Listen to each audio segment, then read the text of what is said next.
the way to warm him up is to ask him about the $500 sneakers he was wearing. He might still be wearing them, but he was rocking some $500 sneakers last year during spring training. Ask him about those. That'll put him in a good mood, and then you just hit him with whatever. Right? So that's my one piece of advice. My second piece of advice, because by the end of this conversation with Bob Kendrick, a bunch of you guys are going to want to go to the Negro League Museum. And if you guys are Blue Jays fans, I'm sure you guys will go on some of these road trips. So you go to the Negro League Museum in Kansas City. I'm going to give you a couple pieces of advice about going to Kansas City. One is circle the date on your calendar and you work backwards. Okay? And give yourself a month to eat super healthy. Right? A month to train hard, because when you go to Kansas City, you're going to want to eat barbecue. Because right around the corner from the museum is a place called Gates Barbecue. Gates is like world famous in Kansas City. Well, it's from Kansas City. It's Kansas City barbecue is world famous. It's like they're an ambassador of barbecue. So you're going to eat at Gates. But if you talk to people that are from Kansas City, like Gates is for the amateurs. And they're going to tell you all these other places, and places that like serve barbecue out of the back of the gas station. You got to line up at 11 to get it, stuff like this. So you guys are going to want to go on this barbecue tour of Kansas City while you're on the Negro League tour of Kansas City. So train hard first, budget, 5-10 pounds that you're going to gain. Lose it preemptively, leave Kansas City, and you'll be back to normal. So those are my two pieces of advice. But tonight, to paraphrase Raphael Sadiq from Tony, today is a special day, right? Not just any day. It's the first day of Black History Month. So we have a very special guest here. And what I like about Bob is that he can tell all the stories. And the thing about the Negro League stories is many of them are true. Many of them are tall tales, but that's what makes them more entertaining. But Bob's talent and his skill is taking these stories from the past and not just like keeping them alive, but making them alive. Because Negro League history is history, but it's living history, and there are parallels to what's happening in the game today. None of this stuff is happening in isolation. And so, in a lot of the cultural issues, like the cultural clashes that first generation of black major league players had to endure in the late 40s, early 50s, guys are enduring now because the game of baseball has veered, especially among Americans, so white and so conservative. But we're going to talk about that, and I'm not going to waste too much more time, but what I'm going to do is introduce our good friend, Bob Kendrick.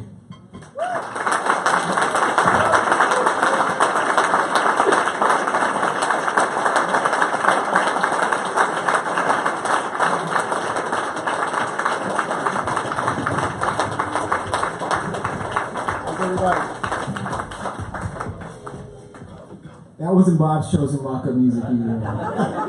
Bob told him to play Count Basie, and they came with that. But Bob, I sent for you yesterday, and here you come back. We should have had at least going to Kansas City. Right. We should have had that. We should have had going to Kansas City. Next time. Yeah, Next yeah, time. yeah. So the first thing, Kevin and the guys that brought Bob here, I know you guys had Bob like hustling out on the interview circuit yesterday and today, and I'm going to tell you it works because I have my friend over here, over by the rail. She said, "You know why I came? Because I heard Bob's interview on Primetime Sports, and I came down." So oh, that's cool. There you go. You boosted the gate. It is cold out there. Exactly. It is cold.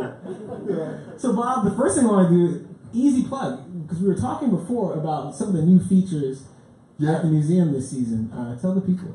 Well, we're constantly trying to expand and grow the museum, and we're creating several new exhibitions for the museum. We're dibbling and dabbling into some new technology with augmented reality, which is really interesting because where the statues are at the museum. Yes. They're life-size statues on what we call the Field of Legends at the Negro Leagues Baseball Museum, and they represent the first group of Negro League players to be inducted into the National Baseball Hall of Fame. And so, unlike virtual reality, augmented reality allows you to use your smartphone device or your tablet.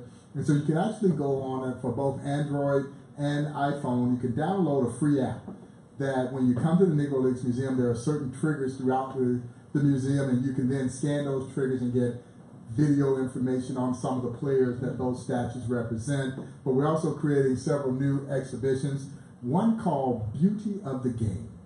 And Beauty of the Game celebrates the women who played in the Negro Leagues. And a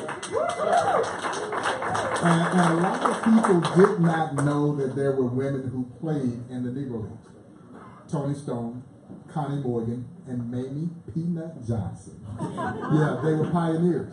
And it also will celebrate the legacy of Effa Manley.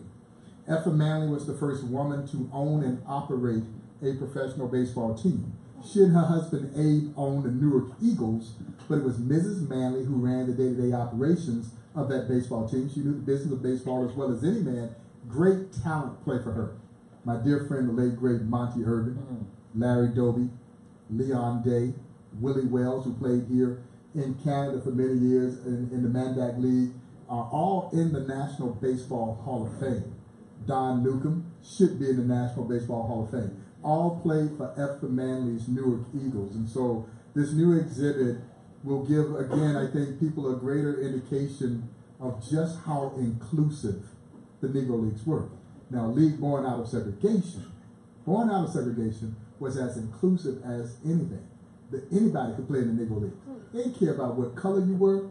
They didn't care about what gender you were. All they cared was, can you play? That's it. Okay, because there's two things I want to bring up. Because people are going to leave here, they're going to Google Effa Manley. Look at Effa Manley. I hope so. Right. So what I've been trying to figure out, maybe you know this. I know exactly where you're going. Was Effa Manley very fair skinned, like my Aunt Emma? Because I used to come home, like when my great grandmother lived in Chicago, and I would go and I'd say, hey, who's that? Who's the white lady with Grandma? That's her sister. So was she really fair skinned? Yep. Or was she a white lady? Or was she like a Rachel Dolezal, just like a white lady who just kind of lived this rap? You know, Effa Manley makes, I think, a very interesting character study. As a matter of fact, Penny Marshall has the script. She has the script. It has been at her production company. I don't know. I hope eventually she will bring Effa Manley's story to the big screen. But and you raise a great question, because there was always this controversy about her ethnicity. There were some that believed that she was biracial, that her mother was white, and of course her father was black. There are others that believe that she was the byproduct of an affair that her mother had, and that she was actually white. Nevertheless, she could have passed, because her mother was white. So she could have passed as white, and yet she decided to assimilate to a black life, to black culture, at a time when, quite frankly, being black wasn't all that was cracked up to be in the U.S. at that time. So she could have gotten the pass, but she decides to assimilate to black life. And then she became very proactive in social causes in the United States. She created a movement that called, don't buy where you can't work. Right. Yeah, don't buy where you can't work. And this is in the 40s in the United States. And so she was very supportive of the NAACP and all these other social movements. She, as I said, she knew the business of baseball, though. She really did. She's the first woman to be nominated and inducted into the National Baseball Hall of Fame. So yeah, you should know who Effa Manley is, and you should know who Tony Stone, the first female of professional baseball, and Connie Morgan, both were great infielders for the old Indianapolis Clowns of the Negro Leagues. As a matter of fact, Tony Stone would take the roster place of a guy that you've probably heard of, Hank Aaron.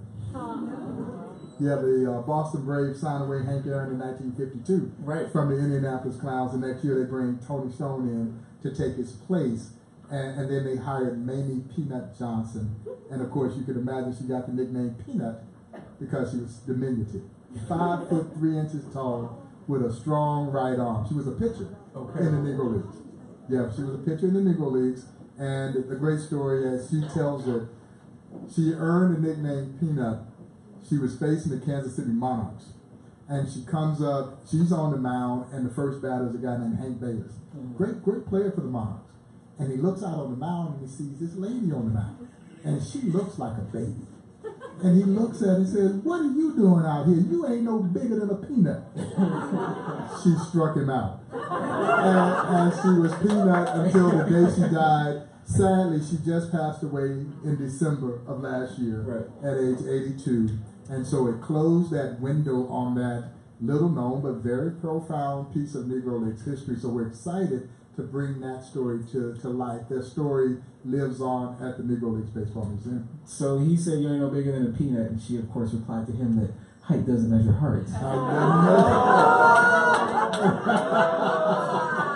Beer always, folks.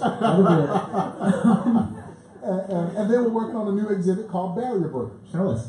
Barrier Breakers will look at and chronicle the complete integration of the game of baseball. You know, everyone knows Jackie's story. It has been well documented and well talked about.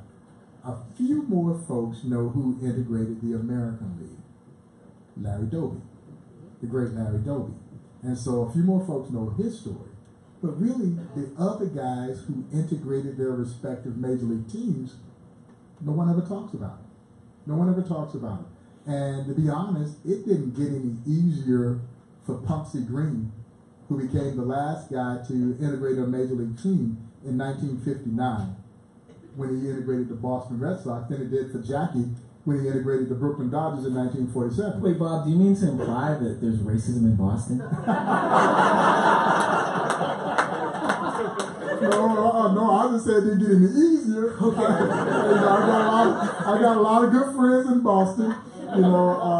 Boston has certainly taken its share of heat, as it relates to social issues, and so, but it's no different than a lot of cities in the United States that are dealing with those same kinds of situations, but it just seems to appear more prevalent there in Boston. But, all of those guys from 47 to 59, it took 12 years. And I think a lot of people thought that when Jackie walked out on the field with the Brooklyn Dodgers, if there was a Negro League, perhaps it would have ended in and around that time. The leagues would then go on to operate for another 13 years, and that black folks just ran on into the major leagues. But it was a very slow, meticulous process. It took 12 years to play out. And essentially what would happen is a team would bring a black player in and then eventually bring another black player so that guy wouldn't be so terribly isolated. And of course the National League was far more aggressive in bringing black players than the American League, which was very slow. And I think that is one of the reasons why you saw the National League winning the All-Star games.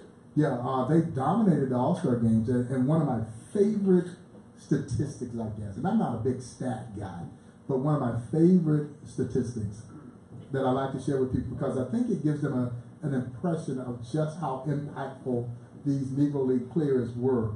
And from 1949 until 1959, 9 of 11 National League MVPs were former Negro League stars.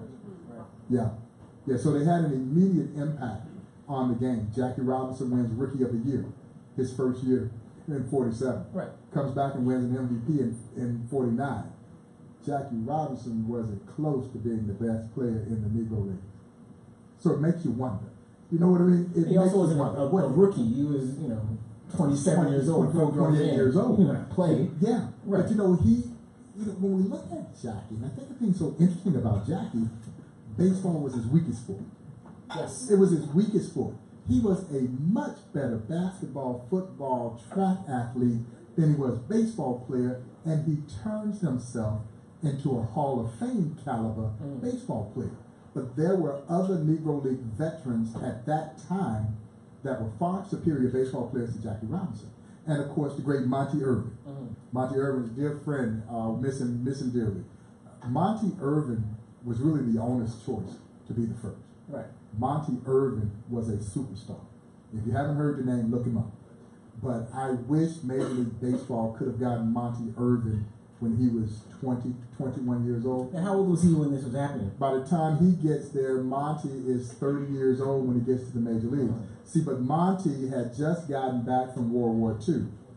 And so Branch Rickey had his sight on Monty Irvin. Right. But Monty had just gotten back from World War II, and he was suffering from what we might now coin post-traumatic syndrome. And so he turned down the opportunity to be the first because he felt like he needed to get his playing legs underneath him, and he was going through contract squabbles with Effa Manley. Yeah, see, Effa Manley, when Branch Rickey signed Jackie Robinson away from the great Kansas City Monarchs, that is where Jackie started in 1945, J.L. Wilkinson didn't get a dime for a player that he had under contract. Yes. And he didn't get a dime. Now, Branch Rickey will say that Jackie wasn't under contract. He's lying. He's lying. He was under contract. Right. J.L. Wilkinson was an astute businessman. He'd been in this game in Negro Leagues baseball forever. See, but J.L. Wilkinson couldn't fight back. You know why? Why is that? He was white. Yeah, J.L. Wilkinson was white. He was one of the few white owners in Negro League baseball who just happened to own one of the greatest baseball franchises, not in Negro Leagues history, but in baseball history, the great Kansas City Monarchs. One losing season in their almost 40-year existence in the Negro Leagues. And so as this white man who made his entire living in black baseball, he can't fight back. Yeah, because if he fights back and every black person in America had been waiting for a black man to make it to the major leagues. Right. If he fights back, he's through. And here comes this white man blocking it. Exactly. Stay here. And so he's out of business. If he doesn't fight back, he's out of business. Yes. Because that certainly was the death knell of the Negro League. And so it was damned if he did and damned if he didn't. Well, right, and you bring up an important point that often gets glossed over when we tell this glorious story, this triumphant story of the integration of Major League Baseball, and it's that these Negro League teams, like unlike these teams in Japan, if I want to sign Ohtani, I gotta pay. Just to talk to the man, I gotta pay. Yeah. Right, because these teams in Japan are saying, listen, you're not taking Ichiro, Ohtani, you Darvish, and we're not getting anything. Exactly. We got to get paid so we can keep moving. But the Negro Leagues, mysteriously, never got this courtesy. Well, you know, they started raiding the Negro Leagues, and you're right. See, a lot of people say, well, will Japanese baseball go by the way that the Negro Leagues did? No. No, Cuban baseball will. You got an ocean and a government that will make sure that it doesn't happen. But in the Negro Leagues, what ultimately happened was black owners saw the handwriting on the wall. They knew that the business of black baseball was going to die once Jackie breaks the color barrier. So what they did was they started selling their star players. So while J.L. Wilkinson didn't get paid, when they came to get Larry Doby, after Manley said, hell no, you're not going to take my player who is legally bound to me, so if you want him, you will pay me. They pay her, I don't know what it was, $5,000, $15,000, whatever it was. It was a bargain for a future Hall of Famer. Yes. And then that set the tenor for Negro League owners to start selling to try and cash out before the business of black baseball died. Right. And J.L. Wilkinson sold his business interest to his partner, T.Y. Baird, the very next year. And I tell people in the realm of you can't make this stuff up, T.Y. Baird was a known Kansas City, Kansas Ku Klux Klansman who made his living in black baseball. I tell you, you can't make this stuff up. The truth is better than fiction. And as the late great Buck O'Neill would say, you don't have to fictionalize Negro Leagues to make it entertaining. You tell the real story. And so Baird really was like a fire sale. He was selling these guys left and right to make some money and get some money before the Negro Leagues finally dried up. And really by 1955, Negro Leagues was minor league at best because the best young stars had moved into the major leagues. Right, and we talked about the young stars. We were talking before you came on stage about what happened the first time Hank Aaron and Willie Mays, and who's the other one? Banks. Yes. What was the first major league scouting report on those guys? Well, you know, we talked about Boston being the last team to integrate, but Larry Doby, the great Larry Doby, and I got a chance to meet Larry Doby before he passed away. What a tremendous gentleman. Great athlete. You know, one of the greatest high school athletes of all time, going on and has a wonderful major league career. He's a youngster when he breaks the color barrier with the Cleveland Indians. Jackie was mature, 27, 28 years old. Larry Doby was 22, 23 years old when he breaks the color barrier. He's thrown into a powder keg of racism. When he walks into the Cleveland Indians dugout, no one would shake his hand. When he walked out on the field, no one would warm up with him. That was his welcome to the major league. But Larry Doby said that he had tried to get the Indians to sign Hank Aaron, Willie Mays, and Ernie Banks. And the scouting report came back and said that Hank had a hitch in his swing, that Willie Mays couldn't hit the curveball, and that Ernie Banks had no range. and so they passed on 3 future Hall of Famers. Can you imagine had the Indians signed those 3 guys with that great pitching staff that they had at that time? We would be talking about the Cleveland Indians in the same light in which they talked about the New York Yankees. Yes. The pendulum of power would have shifted, but they didn't want that many black players at that time. So the scouts essentially blocked that with this fictitious scouting report. And of course, Hank would then go on to be signed by the Braves. Willie Mays, of course, would be signed by the New York Giants. And do you know it was $50 that kept us from seeing an outfield of Henry Aaron, Willie Mays, and Monty Irvin in the Major League? $50. Now, granted, $50 in the 1950s was still pretty good money, but the Braves offered $50 more a month to Hank Aaron than the Giants did, and he signs with the Braves. Amazing. Amazing. Okay, so that Cleveland Indians story, I guess they made up. I guess they tried to make up for it by getting rid of Wahoo, but do you file that under racism or file it under bigotry? like the working definition I use is that, well, if you're willing to hurt me and set me back because I'm black, you're racist. If you're willing to set yourself black because I'm black, you're a bigot. Yeah. You see what I'm saying? I So where would you file that? You know, it's a very sensitive subject. But here's where my point of view is.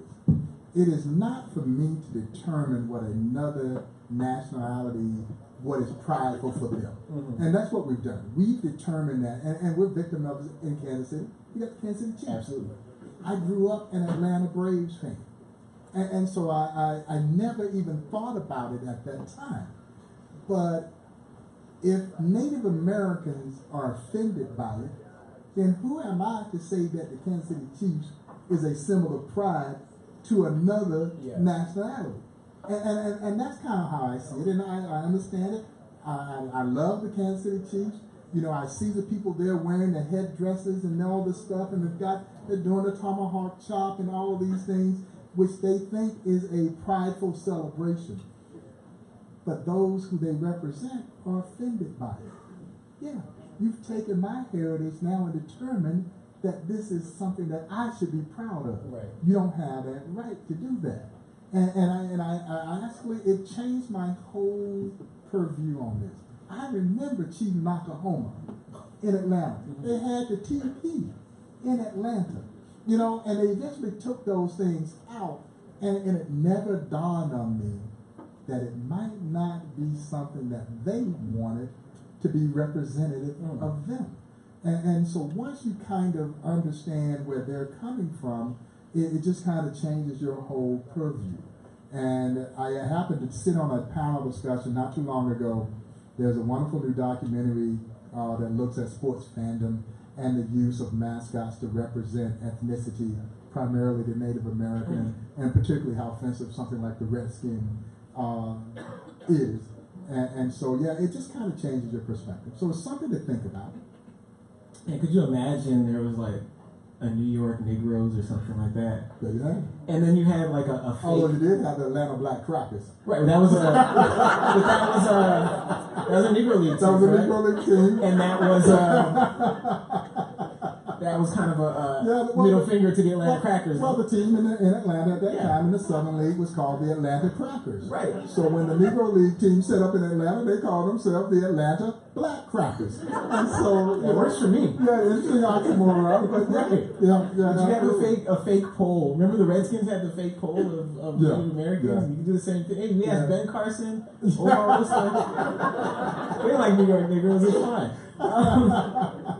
So let me ask you this, because again, we all be talking about black baseball in the past, but every year, opening day, they run the statistics on the ethnic and national and racial makeup of Major League Baseball teams, and every year it seems the proportion of African American players shrinks. Yeah.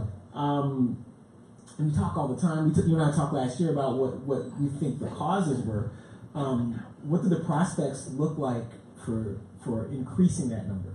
Well, I think the prospect is good because I think Major League Baseball understands that there is something that needed to be done, and they're starting that process. But you have to understand that our sport is one that you absolutely have to be patient about. Yes. Because it takes so long to get there.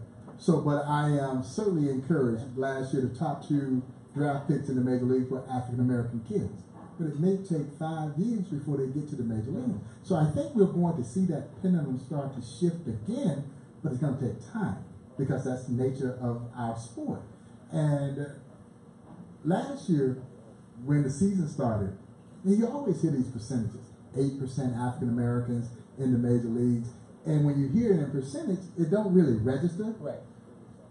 But it was 62 American-born blacks playing in the major leagues when the season broke last year. 62. Yes. Out of 30 teams, 25-man roster. Right. 62. That blew my mind. Yeah, because you hear it in percentage, it doesn't register. 62. And so, but I do applaud baseball because they do understand that this is something that needed to be addressed. But again, in Kansas City, we're building a brand new urban youth baseball academy right behind the Negro Leagues Baseball Museum. And so it's going to give urban kids an opportunity to play this game and not have economics become a barrier in playing this sport. See, baseball has become an increasingly expensive sport to play. A sport that was once a grassroots blue-collar sport has now become a country club sport. Absolutely. Because the days of sandlot baseball is over. Sad to say, and it really saddens me to say that because most of us grew up playing sandlot baseball. You got the neighborhood kids and you went and played, and it didn't matter if you had 9, divided teams up in 9, it didn't matter, whatever the number was, you just divided them up and you played. And like I always said, you hit the ball in Miss Jones' yard, you were out. So you just made up your own rules and you played. And we've lost that now, and so everything is organized. And when it became organized, it became very expensive. The league fees, the traveling teams, the uniforms, the bats, the gloves, all these things are very costly. You now got to have a pitching coach and a hitting coach at 10 and 11 and 12 years old, man. And so it really did price out some people. And so with the building of this Urban Youth Academy, an amazing complex, 4-field complex, 40,000 square foot indoor training facility that's being built by the Kansas City Royals, Major League Baseball's Player Association.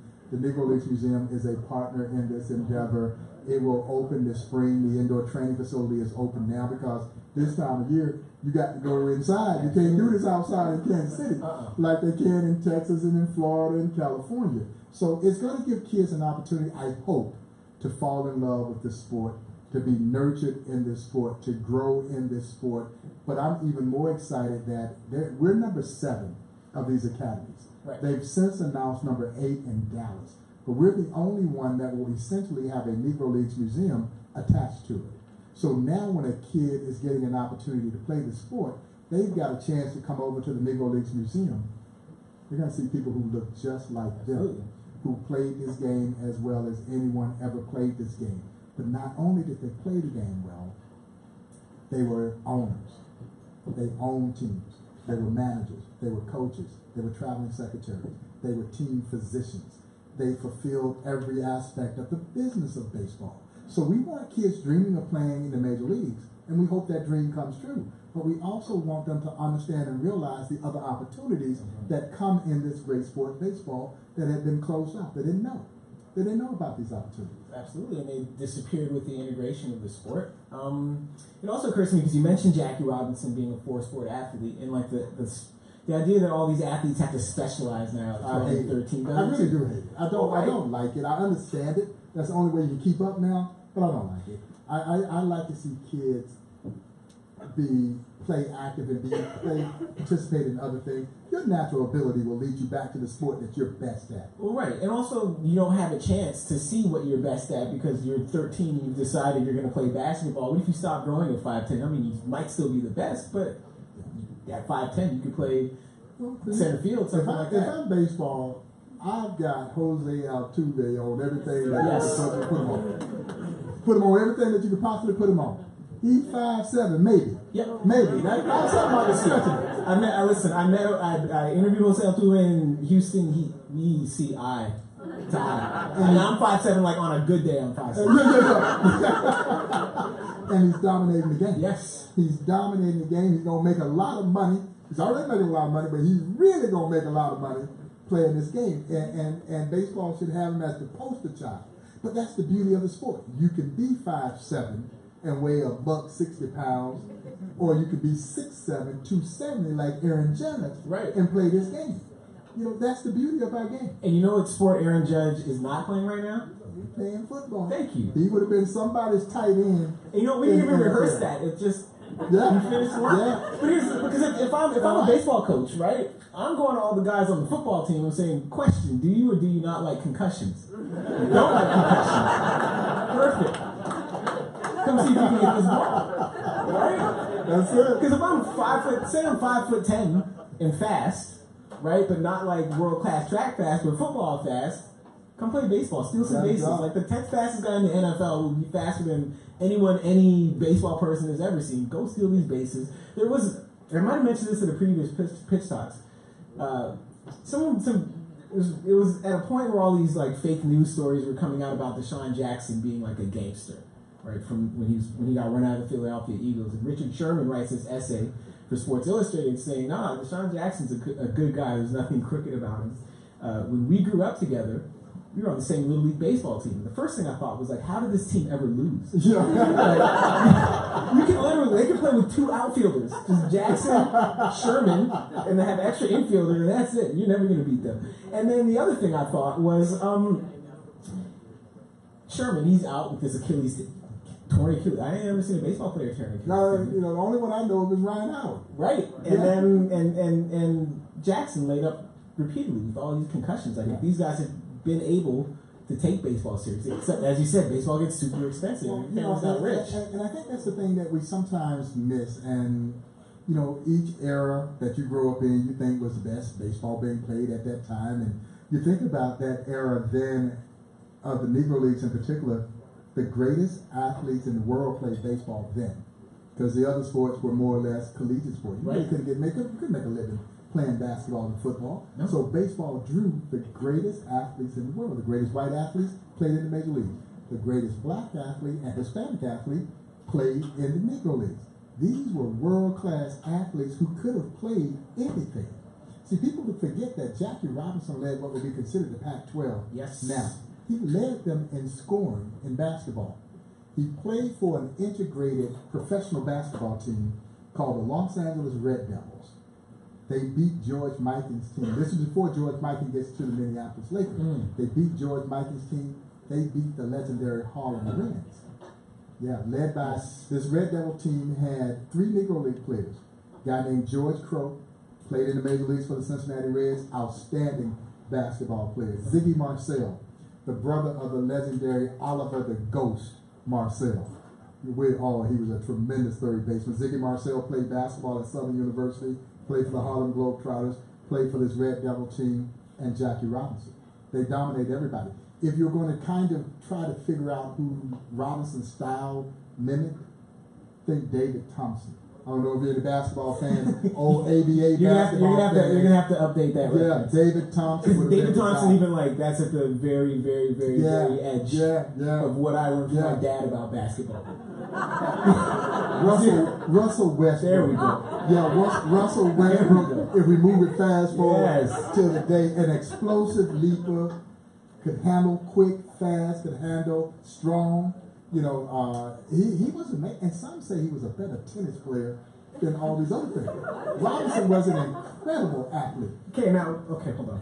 You understand you're talking about an all-conference basketball player, all-conference football player, pro baseball player. I understand you would have been good at tennis. All-American football player. Yes, but does the tennis thing, at what point does that verge into the Negro League tall tales? I'll tell you, there was nothing that Jackie could do. Right. And Jackie Robinson would integrate the Chase Hotel in St. Louis. Because all those years after he comes into the league, they couldn't stay in the same hotel as their teammates.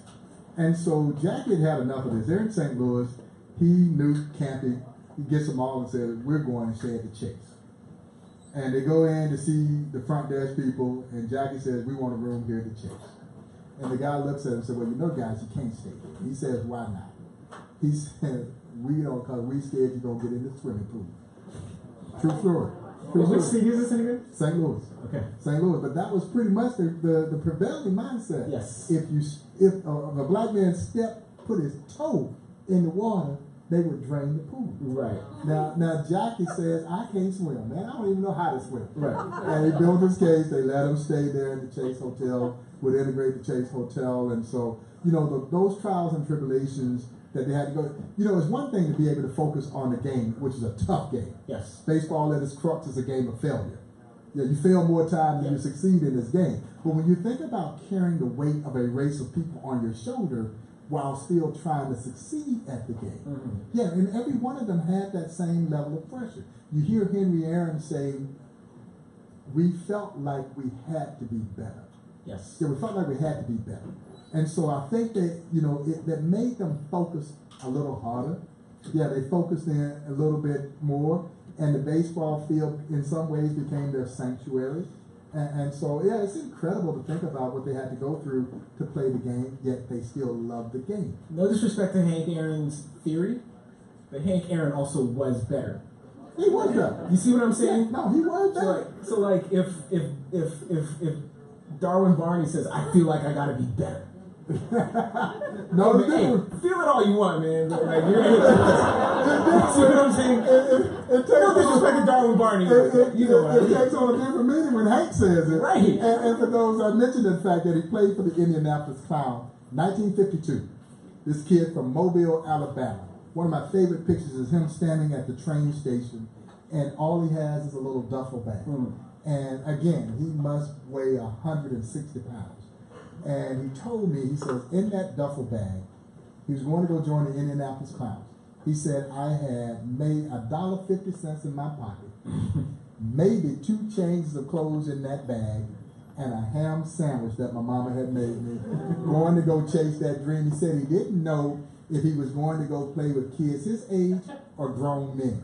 And when Hank left Mobile to go join the Indianapolis Clowns, he was a skinny, cross-handed hitting infielder. Cross-handed. So he was hitting with his left hand on top. That's unorthodox. It fears that you break your wrist. Well, Hank is knocking the cover off the baseball in a highly unorthodox fashion. When he gets to the Clowns, they put the right hand on top, and the rest, as we say, is history. Yeah, he was shortly discovered by the Boston Braves, and and his legacy. He's my all-time favorite player. So if I'm gushing a little bit about Hank, it's because Hank is my childhood idol. He's my favorite tour of anyone that we've ever toured at the Negro Leagues Museum. And we've toured a couple of American presidents, Bill Clinton, George W. Bush, General Colin Powell, a plethora of other athletes and entertainers, and with no disrespect to any of them, they're not Hank Aaron. They're not Hank Aaron.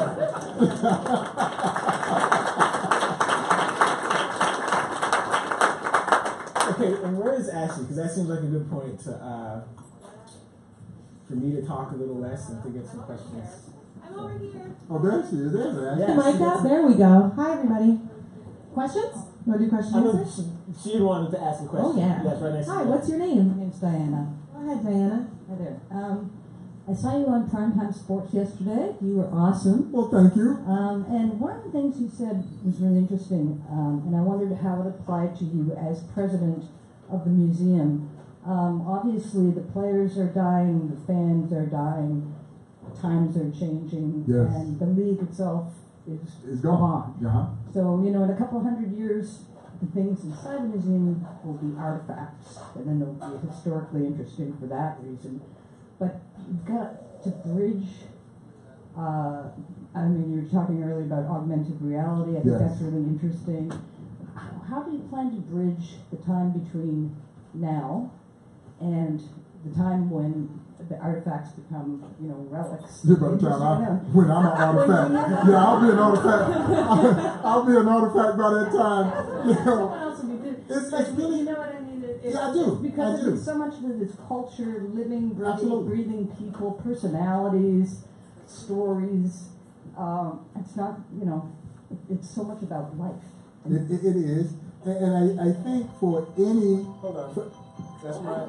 This was That my was your alarm telling timer. us that it was time to transition. Time to transition. Okay, well done. You right on time. That was the name of Buck's book. I was right on time. But you know, you raised a great point, and I think for any history museum, it is so important that we continue to challenge ourselves to be relevant. Yeah, because even today, young people are quick to say that was then, this is now. But here in the U.S., all of a sudden, they're seeing some things that we thought we had moved past. They're seeing a level of hate that we thought had died. But apparently it hadn't. It was just lying dormant, waiting to be exposed again. And so it is causing great trepidation amongst a lot of young people. So now all of a sudden, the Negro Leagues Museum becomes even more important than we already knew it to be.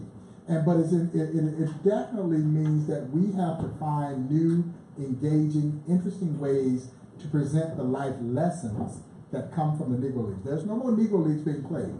And as you mentioned, the fans who saw them play are dying off as well. The players who played, there are only a handful of them still alive. But the life lessons will live forever if we do our work right at the Negro Leagues Museum. And what I tell people when they come to the museum, particularly our young people, they are introduced to a piece of history that none of us were privy to during our own formal educations. So they not only have an opportunity to come there and learn that history, but I truly believe be inspired by the passion, the perseverance, the determination, the courage that these men demonstrated in the face of adversity. So we don't dwell as much on the adversity. We focus on what they did to overcome the adversity. And there are life lessons embedded in that story that transcends race, it transcends age, and it transcends gender. So it is encompassed of us to be able to make that story fresh and engaging, and hopefully continue to make it inspiring for our young people in years long after old Bob is gone. You know, somebody else will have to deal with that. You know, maybe they'll have me frozen in the place or something, you know, have me with my fedora on or something in there, you know, to remind people that old Bob has something to do with this great museum. But that is a wonderful question. And how about a 1924? Cap, please. Bob, if you don't record a tour and leave it for people to listen to while they walk around the museum, I think that would be a travesty, because your passion and just your knowledge, I think everyone deserves to hear it through your words. You know, I feel so blessed because I had the opportunity to spend so much time with Buck O'Neil, the legendary Buck O'Neil. God bless his soul. I love him dearly. I miss him dearly.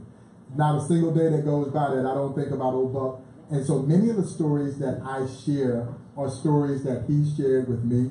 And every time I tell them, I feel like it keeps him alive in my heart and in my mind. And so it is an absolute joy for me to have the opportunity to do what I do. I tell people all the time, there are days when I absolutely cannot believe I get paid to do what I do. I get paid to hang out with Hank Aaron. You know what I mean? And then there are days when things ain't going so well that they don't pay me enough to do what I do. But fortunately, there are more of the former than the latter. And so the stories are boundless. I got to tell a Satchel Paige story. I can't come here. We can't have a Negro League discussion and not tell one Satchel Paige story. Exactly. And everybody I know knows the name Leroy Satchel Paige. And Satchel Paige, arguably the greatest pitcher the sport has ever seen. We know for certain the oldest rookie in the history of Major League Baseball. Major League Baseball says he was 42 when he joined the Cleveland Indians in 1948 as a rookie. Cleveland would win the World Series. Satchel is named Rookie of the Year. Well, many believe that he should have been named Rookie of the Year. And as we know, he was really closer to 52 than he was 42. Never told his real age. And honestly, I don't believe he knew his real age. And so Satchel, the great Vin Scully, tells a wonderful story about Satchel. See, Satchel in his prime, they clocked his fastball at 105. Yeah, 105. Yeah, now, but what really made him so special, and 105 is pretty doggone special. Yes. But what really made him so special was the pinpoint control. He could put it exactly where he wanted to put it, and even as an old man, he never lost that. Yeah, and so as I tell the story, he never warmed up in the bullpen throwing to home plate like most pitchers do to the catcher across home plate. He would use a stick of foil chewing gum wrapper.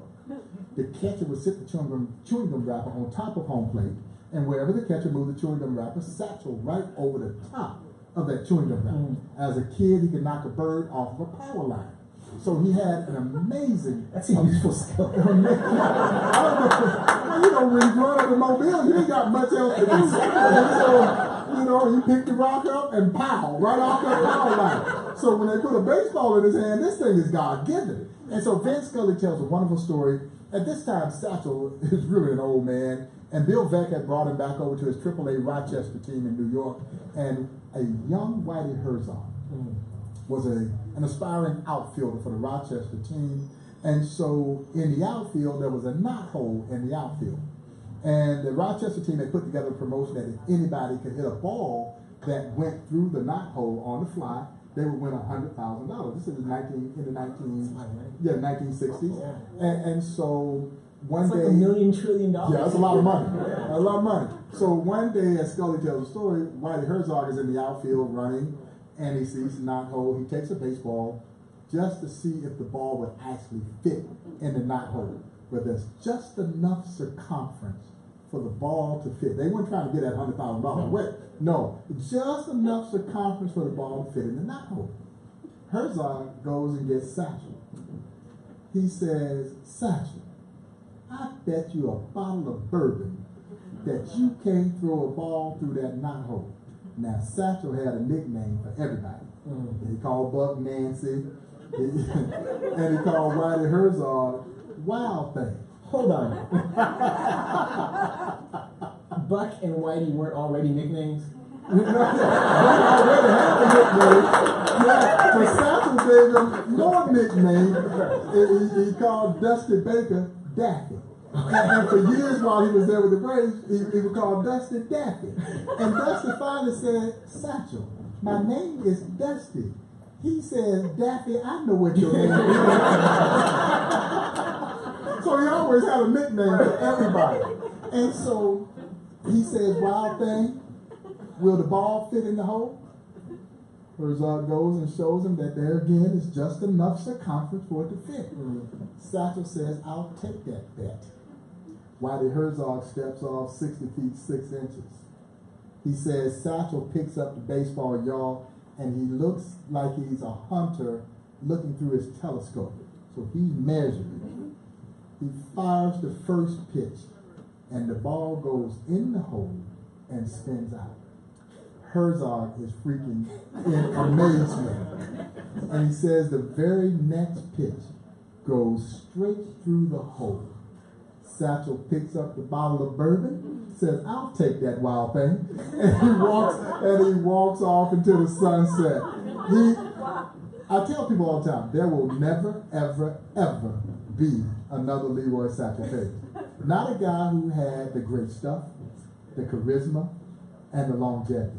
By his estimation, he pitched in over 2,600 games. Yeah. It also says a lot about the culture of baseball back then. The dudes are just walking around with bottles of bourbon. You mean every locker room, every clubhouse had a bottle of bourbon in it, man? Probably not just one. How much? It's okay, we got a question. It's fine. We got a question here. What's your name? John. I've been fortunate to go to your museum. It's fabulous. Thank you. That Field of Legends is incredible. It is amazing. It gives you chills. Oh, does it ever? But there's a Toronto connection. Yes, it is. With Geddy Lee and Rush. Yes, it is. With the museum. Can you tell us about that? Oh, absolutely. Absolutely. There's a wonderful collection of single-signed Negro League player autographed baseballs that are on display proudly at the Negro Leagues Baseball Museum that were donated by Geddy Lee. But there's a great story behind that donation. Rush was playing a concert in Kansas City, and Geddy has a good friend that lives there that says, I'm going to take you by to see the Negro Leagues Baseball Museum. Now, I knew he was a big baseball fan, but I had no idea that he was a big sports memorabilia collector. And so he comes to the museum. One of my staffers take him on a tour of the museum. I wasn't there that day, but Geddy, like most who come to the museum, fell in love with the Negro Leagues Baseball Museum. After leaving, a collection of single-signed Negro League player autographed baseballs come up in an auction. he decided that he would bid on them with the intent of donating them back to the Negro Leagues Baseball Museum. He wins the bid.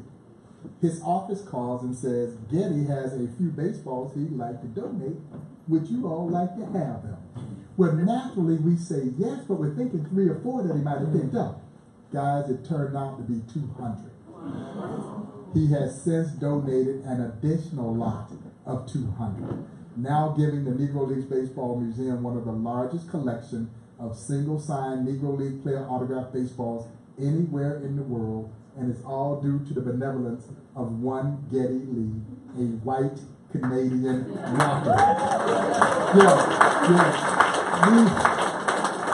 Needless to say, I wasn't much of a Rush fan before. I'm a Rush fan now.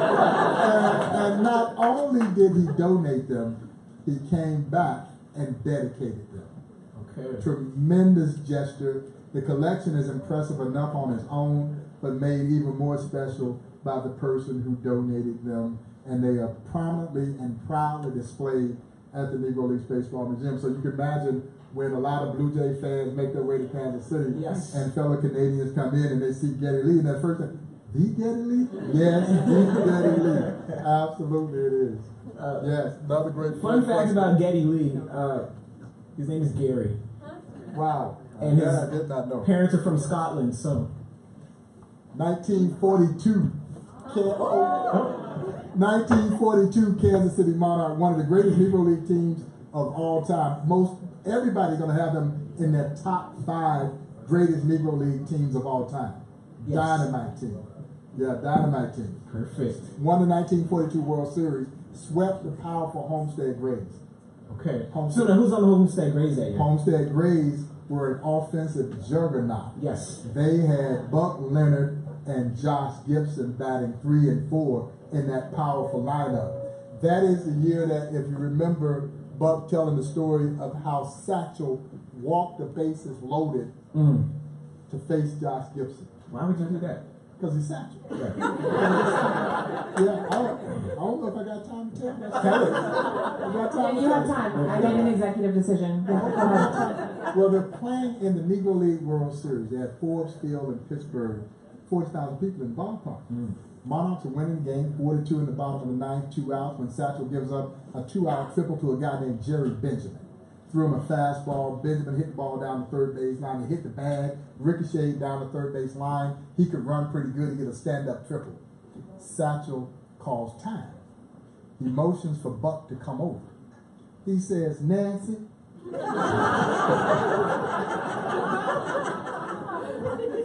know what I'm fixing to do? Buck said, yes, Satchel, you're getting ready to get this guy out so we can go back to the hotel. He says, no, Nancy, I'm going to walk Howard Easton, I'm going to walk Buck Leonard, and I'm going to pitch to Josh Gibson. And Buck says, well, Satchel, don't be facetious.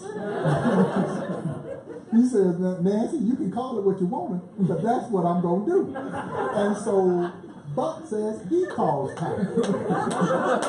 He motions for the Monarchs manager, Frank Duncan, great manager, to come out.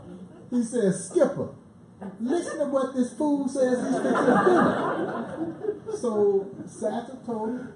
Frank Duncan looks around. They got 40,000 people in Forbes Field. He said, well, you know, Buck, they all came to see Satchel and Josh.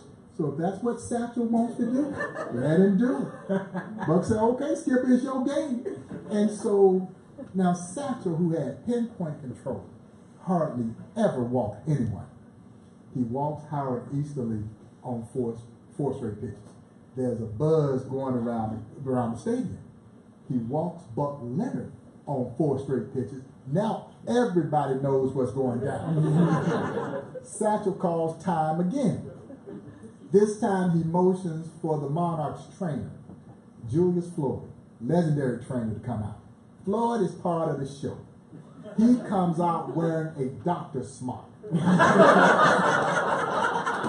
I told you can't make this stuff up. He comes out wearing a doctor's smock. Buck said he had a glass, and he drops something in the glass, and the glass starts to fizz. Buck surmises that it was an Alka-Seltzer. He walks it out, He hands the glass to Satchel. Satchel breaks it down and he lets out a belch. Now he's ready. Buck says Gibson, who swung a 40-ounce, 41-inch bat. Yeah, 40-ounce, 41 inches. You got to be a man to do that. Yes. Buck says Josh is standing in that batting circle and he looked like that bat was 6 feet long. He says, oh Lord, it's going down right now. Well, as Josh is walking to the plate, Satchel is talking to him. He says, Josh, you know I always thought you were the greatest hitter in the world, and I know I'm the greatest pitcher in the world, and one day we get a chance to settle it, and today is the day. Josh, who is a very jolly giant of a man, very soft. Come on, Satchel, throw the ball. Satchel says, Josh, I'm going to throw you 3 fastballs.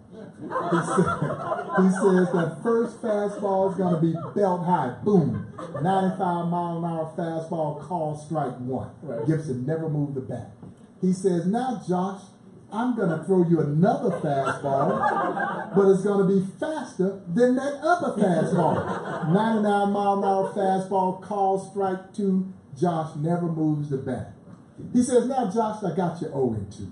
You see, in the Negro League, when they got you 2 strikes, no ball, they're going to knock you down. That's where they play the game. But he says, Josh, I ain't going to throw any smoke at your yoke. I'm going to throw a pea at your knee.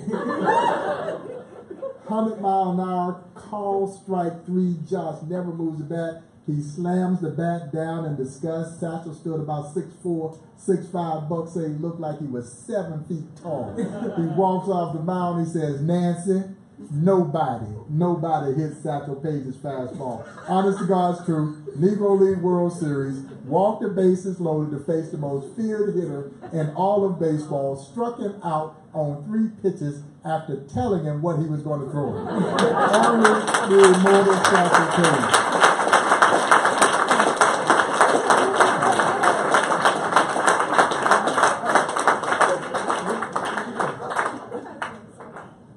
Did we lose her? No, she's there. I would never leave. Look at that story. Where am I going? Okay, we have time for one last question for you. One more? Oh, okay. So it's Satchel related. I read, did I read this right, that Tony Stone got a hit one day? She did. She got a hit off the Satchel. She did. She got a hit off the Satchel. And you know what I found so amazing? When great players in the Negro Leagues, their greatest memories is I got a hit off a Satchel. That tells you how good he was. But she did. She got a hit off a Satchel, and it was pretty special. And the end of that Gibson story, the very next year they're playing at Yankee Stadium. Yep. And Buck says Satchel tried to get a fastball past Gibson. He says Gibson hit the ball so hard. You know how the pitcher goes through his follow through? He says Satchel never got a chance to come up.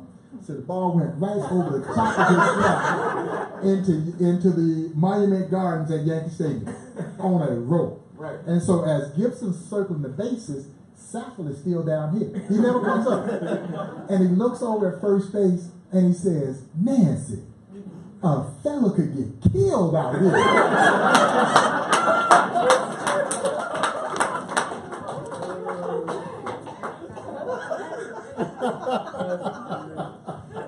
So we've been up here over an hour. I don't think I can top that. Yeah, we gotta go. So I'm not going to try. Everyone, if you're in Kansas City, go stop by the CN Museum. Remember the advice I gave you at the top of this thing. Train for it. Drop 10 pounds.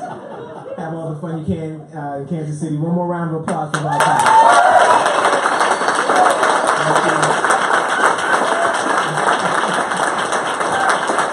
Thank you all so much.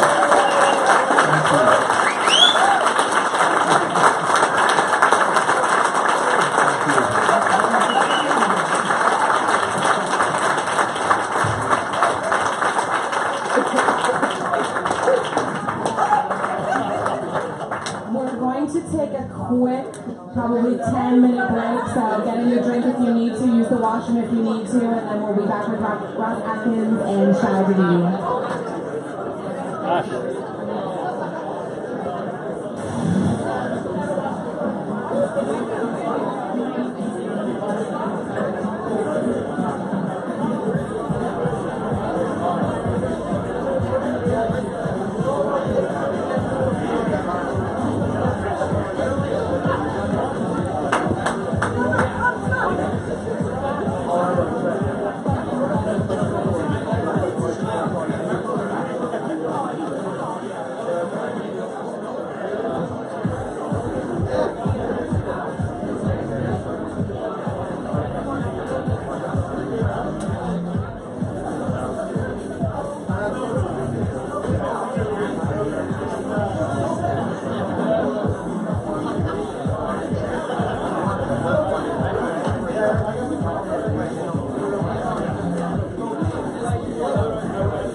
Good. That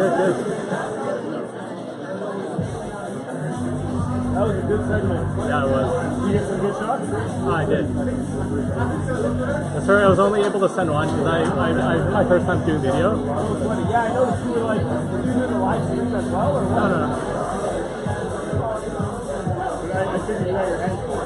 Send me when you can, but don't sweat it. Yeah. Are you in that group text that Kevin just started up? There's another one? He just fired one up like midway through that segment.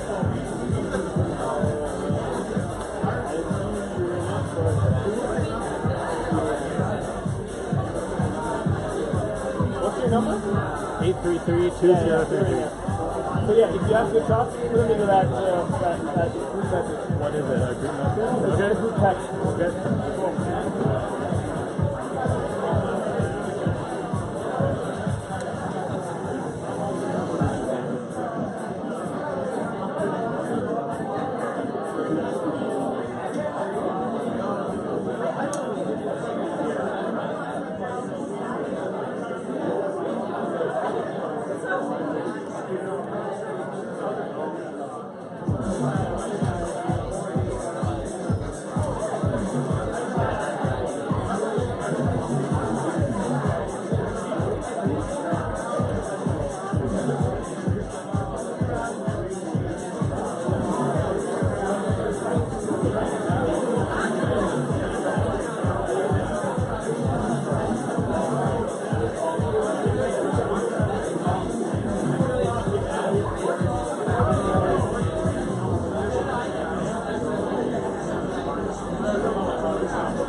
speaker, so it's like feedback.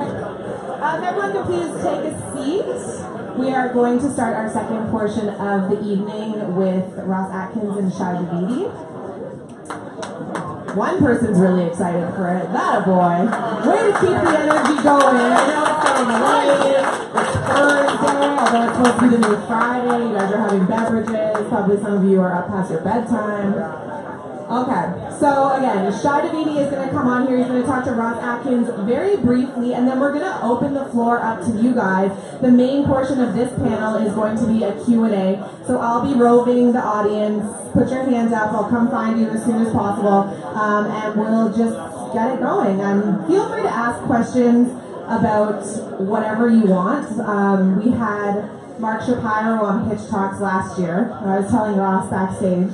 And it was about 10 games into the season. So we won't really talk about exactly what the Blue Jays record was at that point, but I think you all remember the feeling of what the record was at that point. And Mark had said, he's like, I thought I'd come on early in the season and I wouldn't have to answer any questions. I wouldn't have to deal with any angry fans.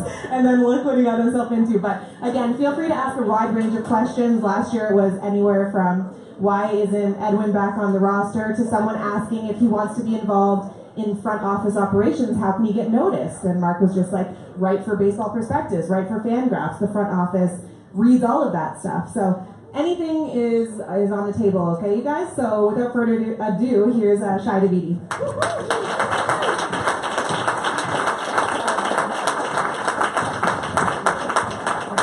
Thank you, everyone.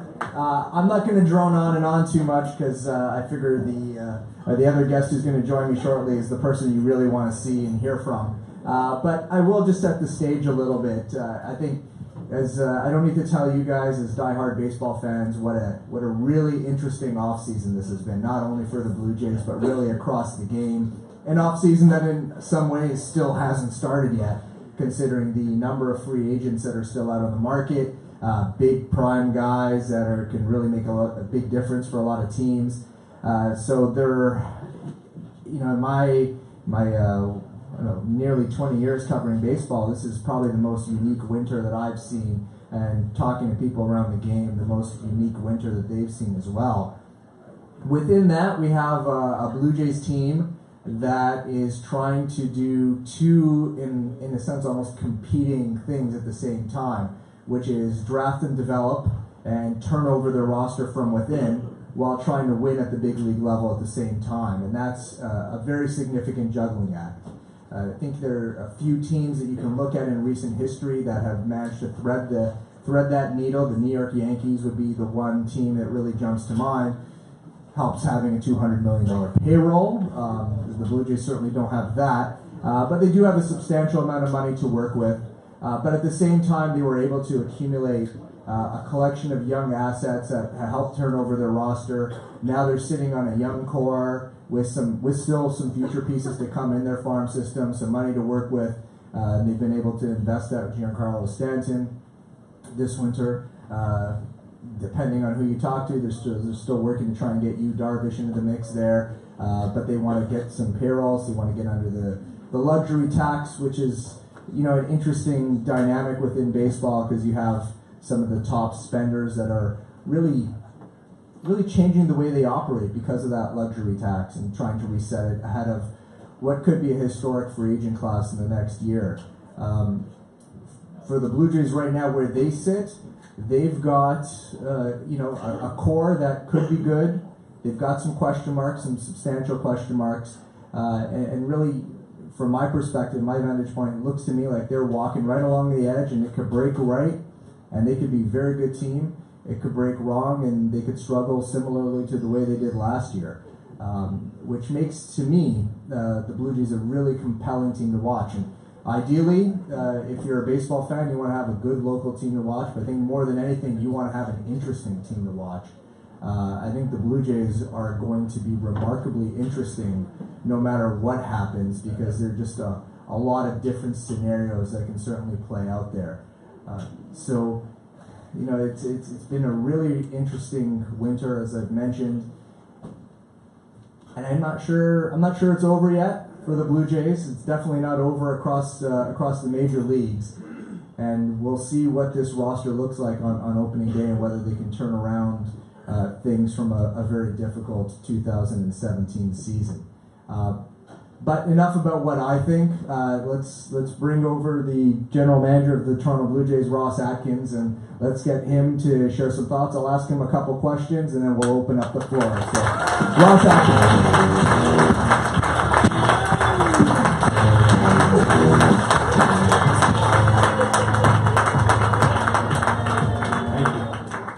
Thanks, Ross. Thanks for joining, everyone. Let's start easy. What are you up to these days? We've actually got a lot going on tonight. I've had a busy day. I have several text messages right now that I was reading and anxious to get back to. We have arbitration cases, a lot of free agents still available, and trade discussions are still occurring. So other than that, I cleaned off the snow for the ice rink in the backyard to make sure my girls could skate tonight before I came here. But good to be here. So it's good to be here with a lot of Blue Jays fans. I think a lot of people don't really realize that you've adopted some Canadian lifestyles. This is the first time you put down a skating rink in your backyard since you've come here. No, all transparency, it was a part of the home that we purchased. The frame came with it, the tarps came with it, and we just said yes. So we're learning on the fly. Well, let's get into things, Ross, and I think the number one question that I get from Blue Jay fans, I'm sure that you've heard too, is about the future of Josh Donaldson. And rather than ask you exactly where things are at, and if you want to answer, please do, but just philosophically, for where you guys are as a team right now, and understanding that you're trying to bridge to the young talent you've got coming in your system, how does a player of that ilk fit in, and what are the considerations beyond the obvious of price that come into play with something like a Josh Donaldson? So yeah, there's so many layers to that, and it's really an interesting, such a good challenge to have as any baseball team. That's elite talent like this is so hard to acquire. You don't just come across players that at one spot in the lineup, at one position on the field, make such a significant impact towards you winning and losing baseball games. So parting ways with that type of talent is never something that you're excited to do. So as you consider your alternatives, they're obvious, right? They are, okay, let's first try to understand that value and what he means to this organization beyond just computer screens and the research. Historically, what does that mean? How does that project moving forward? His age, his performance, everything that he's done offensively, defensively, that's just one piece of the equation. Then there's our insight, the subjective information that we have and that we apply to that very objective research that is obviously important.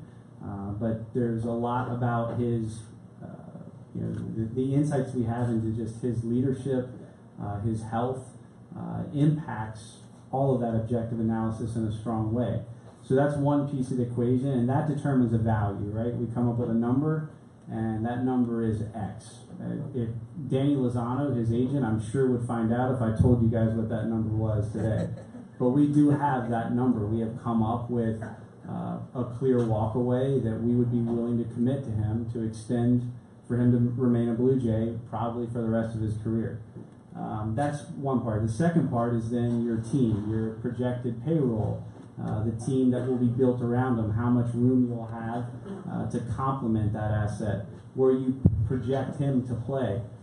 The third, much smaller piece of it that actually we get asked a lot about is Vlad Guerrero, like he's your third baseman of the future, and there's a lot of talented individuals in our system, Bo Bichette, Lourdes Gurriel, Richard Arania. Then I could start talking about the pitching that's going to complement them, some of the young outfielders we have in not just AAA, but below that, some of the young catching we'll have in AAA and AA. There's a lot of talent that we could build around him. That is not going to keep us from signing Josh Donaldson. Again, back to my first point and what he means to you winning a game on a daily basis, that's easy to see, right? How often what's the confidence level that you have that he's going to hit a double or a home run every time he comes up versus Ryan Goins. You know, that feeling in your stomach was there. Ryan Goins is going to be a touchy issue for people. Or, I mean, let's pick any other one. I was going to say Player X. But Darwin Barney's a safe one, I think. Emotion's a good thing, right? So that's kind of the first part of it as we factor in. Okay, do you just hold? Do you extend, or do you trade? And we work through that analysis constantly. And the biggest thing that you have to factor in is the alternatives, not just alternatives to him if we aren't able to extend him, but what does that mean if we go into the year with him on our team? How does that impact us in the short term and the long term? But really, Shai's perspective is dead on. It is a challenging situation. It's one that we embrace. It's not. It would be an easy situation 2 years ago to come in here. Well, easy is the wrong word. It would be one that would be understood and explained well in the industry if you just said reset, rebuild. There are currently 11 to 13 teams doing that, depending on how you think about it. That's a benefit to us. If you take 11, roughly, let's call it 11 teams that are in the rebuild, not investing heavily towards winning, that is not something that's factored into the analysis of your individual organization deciding to, well, it's factored into ours. But as the industry talks about in isolation, do you reset based on the construction of your roster, based on expiring contracts? There's more to it. And historically, there haven't been that many teams that are in that mode, right? When the Cubs and the Houston Astros did it, there weren't that number of teams that were in that mode, and that's a shift. That's a significant shift, and that's an opportunity for the Blue Jays. So there's so many different layers to it, and I mean, this offseason, as Shai described, has certainly been interesting. Every interaction I have with an agent, the first thing they say to me is, I can't believe we're still talking about trades, and they're right. This is a very unusual time, a week and a half from us leaving to go to Florida to be still talking about trades. So we'll see. Back to Shai's original question on how much better the Blue Jays get. We're definitely going to make additions to this roster to complement and supplement what we do have. I think the one thing that does get somewhat lost even in our minds is just how solid this team was, and there's a lot of pieces of it from 15 and from 16. And we took a lot of hits in 17 that we don't expect to take the bulk of them, but our AAA roster is one of the better rosters in baseball. So we're going to be able to absorb those hits a lot better. There are a lot of follow-ups in my head after all that. Let's start here. You just said that you're still going to be. This team is still going to be made better in the coming days and weeks. My sense has been that those additions are going to come on the pitching side. Is there still a possibility of a position player add, or is the primary focus right now on pitching ads? So I'd say primary focus is definitely on pitching. Possibility, sure. I think the possibility would most likely come with some subtraction, right? And that's a touchy thing to be talking about when we're talking about potentially trading away from our major league team, but you don't want to close yourself off to that. So we have a little bit of redundancy. We have some outfield depth. If we could trade away from that to acquire pitching, or trade away from that to acquire what we view as better outfield, or what we view as better just overall catching depth, then we would be open to do that. One of the most encouraging things is how many teams have come after our young players. And we've had a lot of the trade discussions that we've had this year have happened. We're extremely aggressive in reaching out to all 30 teams, but a lot of the trade discussions have happened with teams coming aggressively after us. But we've talked to 10 plus recently, 10 plus. We touch base with every definitive free agent, with every potential trade acquisition, and recently in the last 2 weeks we've talked at very steady levels with 10 plus pitching options for our team. So we feel that there's more people to sit in the chairs that exist at this point. So we feel like we're in a decent position. I'm going to go back to a couple things. Just initially, when you mentioned the valuation you placed on Josh Donaldson, and in light of the market and the way that it exists today, do you find that the valuations that you guys are placing on players, and not specific to Donaldson, but just in general, are changing because the market is evolving so rapidly? And if you really, it's not just this season. I think it really started last season. We started seeing some substantial shifts. What's your sense of how that's impacting valuations, and do you find you, as a group, that you guys have to maybe take a step back and reassess the price tag you put on certain people? Yeah, I mean, so you constantly have to do that. You're constantly have to reassess. So just like roughly from some type of demonstration in here is familiar with win projections for teams. Like, is that roughly? No, okay, not a ton. 3 hands, 5 hands. 3, okay, not a lot. So a then bit more now. Okay, so then the crowdsourcing on contract values, have people seen some of that in fan graphs? So, right, it's not that different, right? What's happening, I think, is now as front offices are much more robust, are we valuing players in a more similar fashion? Potentially, it seems as though that's the case, because these guys are not coming off of the board because teams are getting to a certain point and saying, this is our value, and that's good business, not to walk away or to walk away when you're not going over your value. So it seems as though that's the case, that teams are valuing players in a similar way. The other factor is when you're talking about free agency, you're talking about older players. I think the industry is realizing that older players have been compensated potentially, the Players Association, and there's a few agents that would really be disappointed in hearing me say this, but the aging curve has potentially been overcompensated in the past. That seems to be correcting a bit. However, all trends come to an end, and we value experience. We value, if you get into the playoffs, you see what happens at the deadline. Every team goes after that more veteran type pitcher, the more veteran type bat, so when they get in the playoffs, they feel a lot better about what they're going to get in that environment.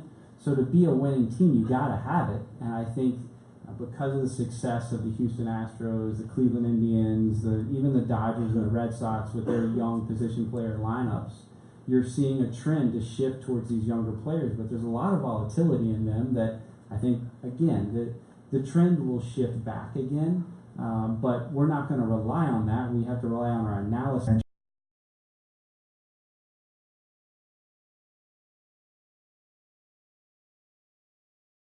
Younger, and we've seen some organizations really push young players up and give them an opportunity. I think Rafael Devers last year with Boston's an interesting one. The way the Cleveland used Bradley Zimmer, for instance, I think he might have been a bit closer at that point, but young players are getting an opportunity to play more prominent roles on teams than they would have in years past.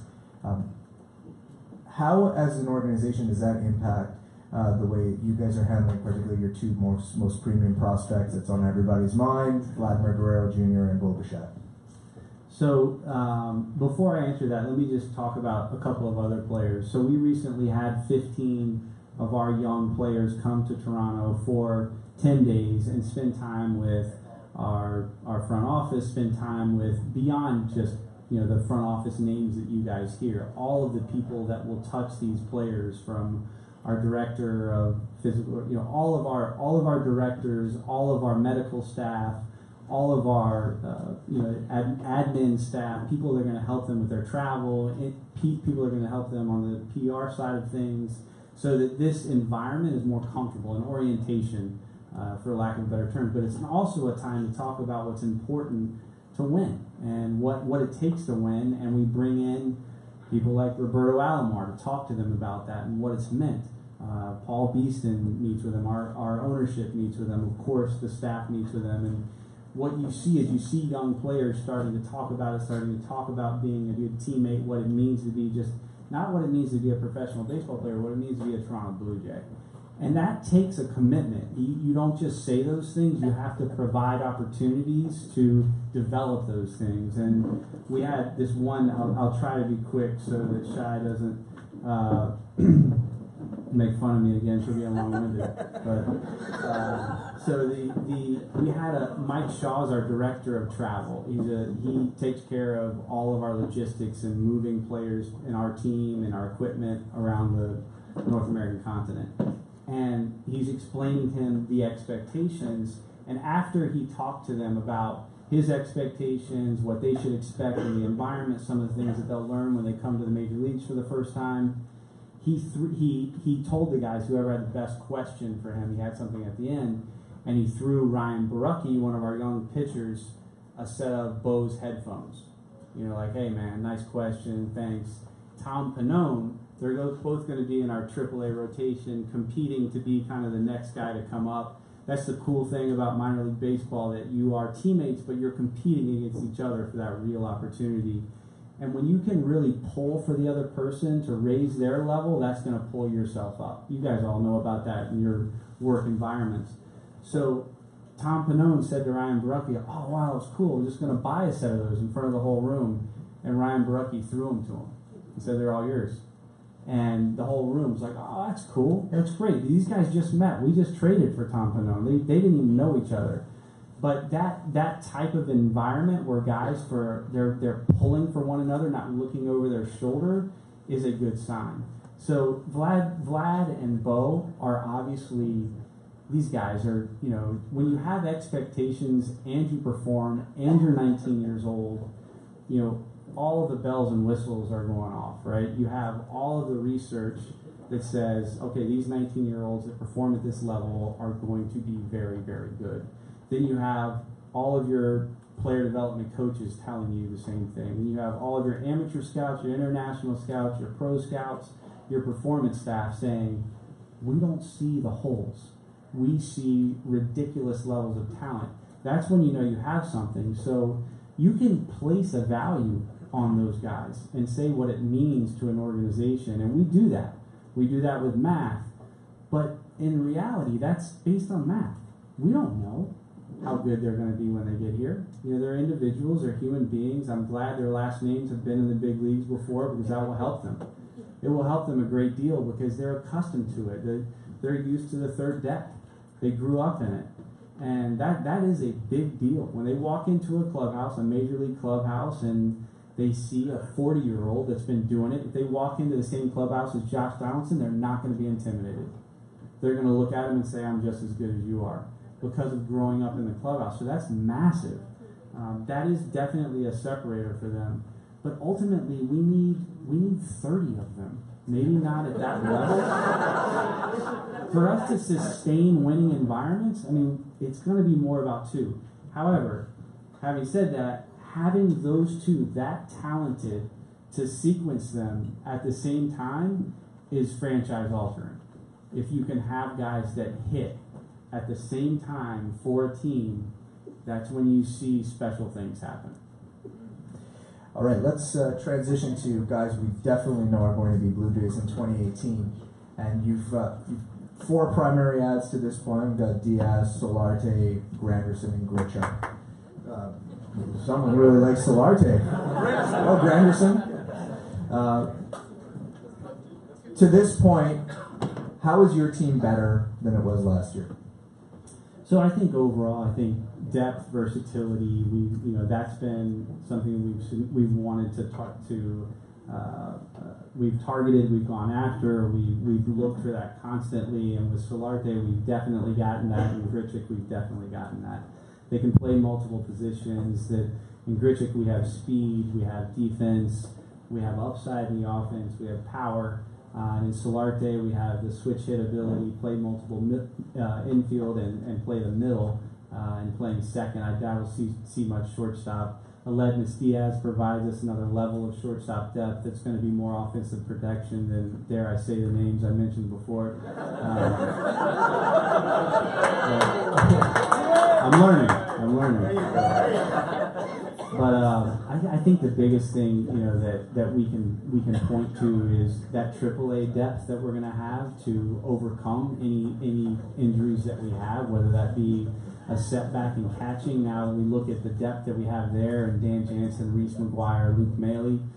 If we have a setback, even even with Josh Donaldson, and if he has a hiccup that he can't play for a few weeks, we just have so many more options to come from not only our major league roster to provide a solid level of major league protection, but the biggest area of improvement will be in our AAA rotation and young controllable pitching and in our AAA outfield. I mean, they're guys that are not just going to provide some layer. Teoscar Hernandez, you guys saw what he did in September. Anthony Alford's about as exciting as it gets. Anthony Alford might be as good as Vladdy and Bo. I mean, the guys, he has, hands down, the word makeup that gets overused, but he has the best intangibles that you'll see in a professional environment. So then there's the one name that always comes up when I'm asked that question, is Aaron Sanchez. So we have a lot of reason to believe he'll be a lot closer to the 16 pitcher than the 17 pitcher based on the work that he's put in, based on where he is physically, where we feel our medical staff is with him. So we could potentially, and we'll look to improve upon it, but we could potentially have one of the better rotations in the American League. All right, Ross has got several months of annoying questions from me looming for him. So what we'll do is we'll throw it open to you guys right now. There's a mic. Hi. Oh, there you are. Wait for the mic. And Question for me. Make it a good put one. your hands You're up. Opening the question period. What's your name? Hi, my name is Leo. I just have a question. Actually, two questions. One quickly. Just one, Leo. Okay, fine. So actually, what does a waiver wire look like? Do you guys get an email every day about like which players get on them, or what is that like? Because it's very secretive to me. You play fantasy sports, Leo? Oh, okay. That's exactly what it is. It's an email that goes to a select group. You determine at the beginning of the year who's privileged to see that email. It goes to a small group in every office of who is on which waiver, and then depending on which waivers they are on, then there's a process for that you communicate with the other team depending on the waiver, depending on if you're communicating with Major League Baseball if you actually make the decision to select them. But it does leak, and it has leaked in the past, and that's problematic.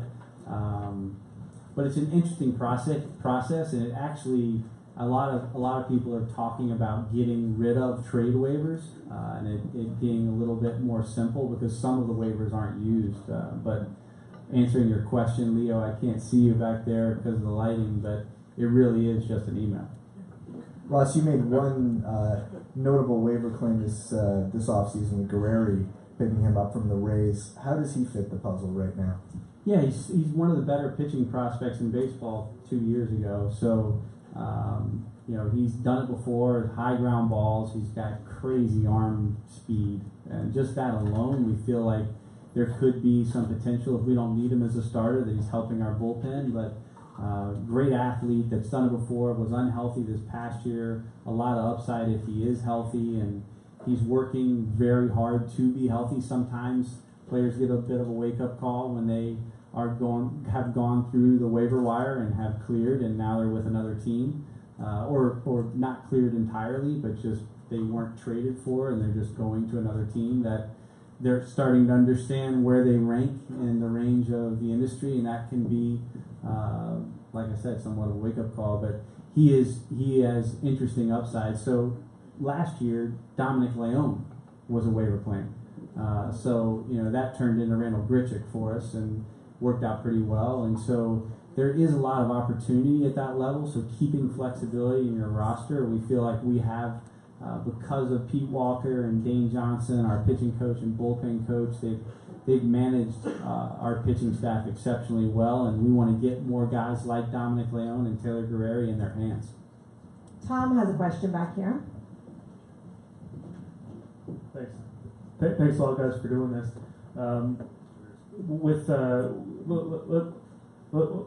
Let's assume you sign Donaldson long term, and hopefully, how do you see him and Vlad Guerrero coexisting in the field with them playing the same position? Yeah, I think that would be an incredible problem to have,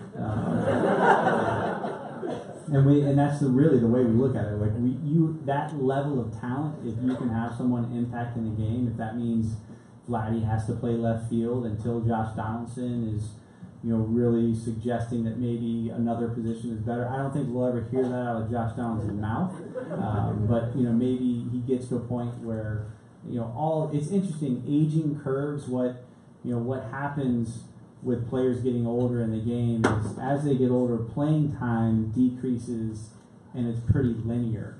It's a steady decline. But what spikes is performance. So, in other words, guys like Josh Donaldson, Pujols, Votto, they're always going to get reps. They're always going to get the at-bats. Where they get them and how they get them may turn into DH, may turn into first base, because they're always going to get that playing time because of the name on their back of the jersey, the reliability of their at-bat. But there's a lot of things that could transpire, and we would really love to have that challenge. What kind of mentor do you think Donaldson would be? Josh is probably one of the smarter baseball. I can't see where that question. It doesn't matter. Oh, it was me. Okay. Yeah, Ashley. Helps me to have some eye contact when I'm trying to answer a question. But Josh is one of the smarter. When you're talking hitting with Josh, it is I wish you guys should get him here. You guys should get him here for. Oh, that'd be good. Kevin, where are you at? Get on it, Kevin. What are you doing, Kevin? Where's Josh? You guys should get JD and Votto when they're both in Toronto to have a left-handed hitting, right-hand hitting discussion. It is. Can you help us out with that? I feel like you're a bit closer to them than we are. See? So, he's a savant. He's talking hitting. One of the problems with that is it's on another level. It's not only on another level analytically, psychologically, just intellect, but also athletically. So his ability to connect what he's thinking with what he's doing, with his range of motion, with his coordination, is so elite that can become problematic for young hitters because he starts talking about doing things that sound like they make a lot of sense and they're going to provide. So we watched Troy Tulowitzki do it and try to make some small adjustments. We watched Ryan Goins do it. There I go. I said where his swing started to mirror and mimic some of the things that JD does, but they're built differently and they analyze and use information differently. So process information differently. So he's so elite that he has a massive impact and influence. So it would be extremely powerful for him to be able to help those individuals develop. But the challenge would be balancing just how elite he is. Because there is, if you're talking baseball, hitting, sometimes politics, or umpires, strike zones, his recall, his insights Shai knows they are absolutely remarkable. There are very few like him. All right, Ruth's back here with a question. Do you want to stand up? Sorry.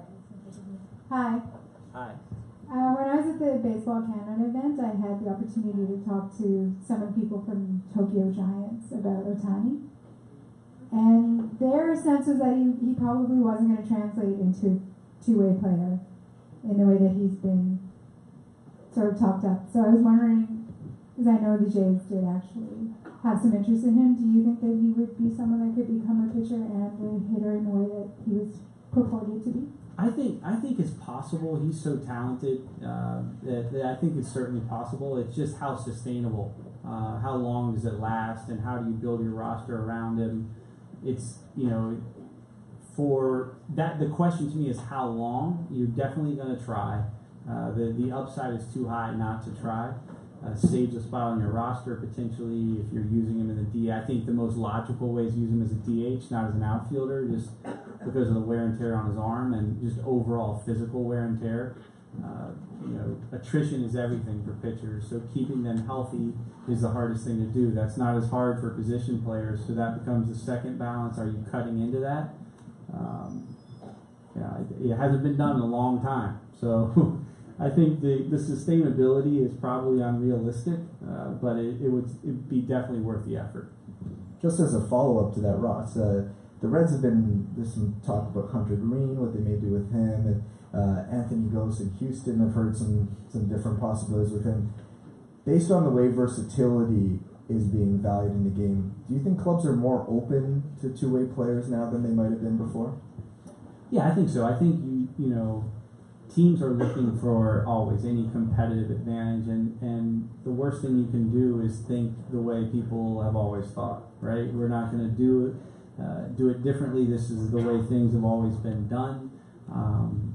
Front offices, this is another trend, that front offices are more analytical or less maybe baseball playing expertise than historically has occurred. I think that's a trend, and that'll shift. We're going to see, in my opinion, a lot more of the Kevin Towers of the world coming back into front offices, and there are guys like Jerry Dipoto, and so there is. I think there's a lot more creativity because of people, and sometimes that can be problematic. So having that balance of there's reason to really understand experience and respect that you can't, there's certain things that just aren't going to work and are too risky to try. So, but in the names of one of the names you mentioned, there's no downside to trying. The other name that you mentioned, I think it's more of a managing the expectations and managing the risk at the right time in his career. Okay, one last one from this corner. There's our follow-up question. Hi Ross. I had a question about Jose Bautista. So to me, when he re-signed last year, it was hard to see a scenario where the team would have an obvious decision to decline his option. And it was kind of hard to watch at times. So just wanted to get your perspective on what you thought happened with Jose last year. Yeah, so Jose's been awesome. He handled that as well as any human being could, because he went from being the most significant a part of, right in the center of one of the most significant moments in the history of this organization, and obviously someone that has had one of the better careers for the Toronto Blue Jays ever, to having a very, very difficult year that no one expected. Very low batting average. He actually, he didn't have as much power. He was our most reliable player last year. He was in every single game and had no problem running out there. And he was better defensively. That was part of the excitement for us acquiring him. We were excited. We had reason to believe his arm was back. It was. We had reason to believe he would return to the defender he was in 15. He did. And we thought there was no reason to believe that the bat would fall off as much as it did. But he handled it with such grace. He handled it with such professionalism that he will always be revered here, and certainly in our eyes internally, certainly feels like he will be to you. I feel as though you guys are internal in Toronto. So I guess why that occurs. If I knew the answer to that question, I don't think I would. I don't know where I would be, but I wish I knew. I wish I knew why that occurred. I think it's a part of where he is in his career, and I hope not for him. I hope he goes off this year. Hope he has a great year. Okay, we have a question up here. What's your name? Josh. I'm wondering, what's one thing you believe today that you didn't 5 years ago? And part two kind of is, what are your two favorite books? Does the first question have to be baseball related? Can you answer the same questions for me first? Oh, that's a good one. Stand up.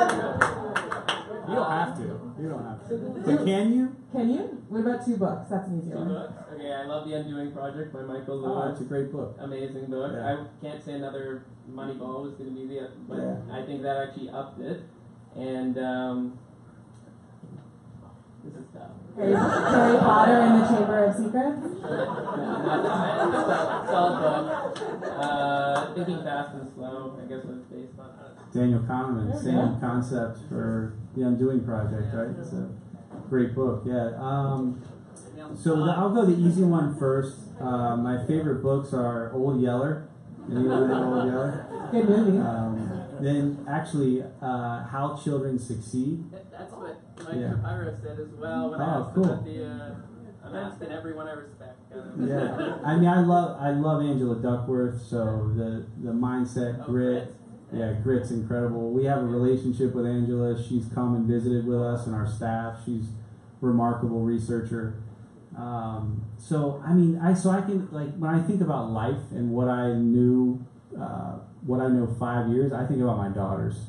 You know, I think about how hard it is to set the right example for them, and you know, there's things you can tell them, but actually living them on a daily basis is the hardest thing I have to do. But that's probably not what you were looking for.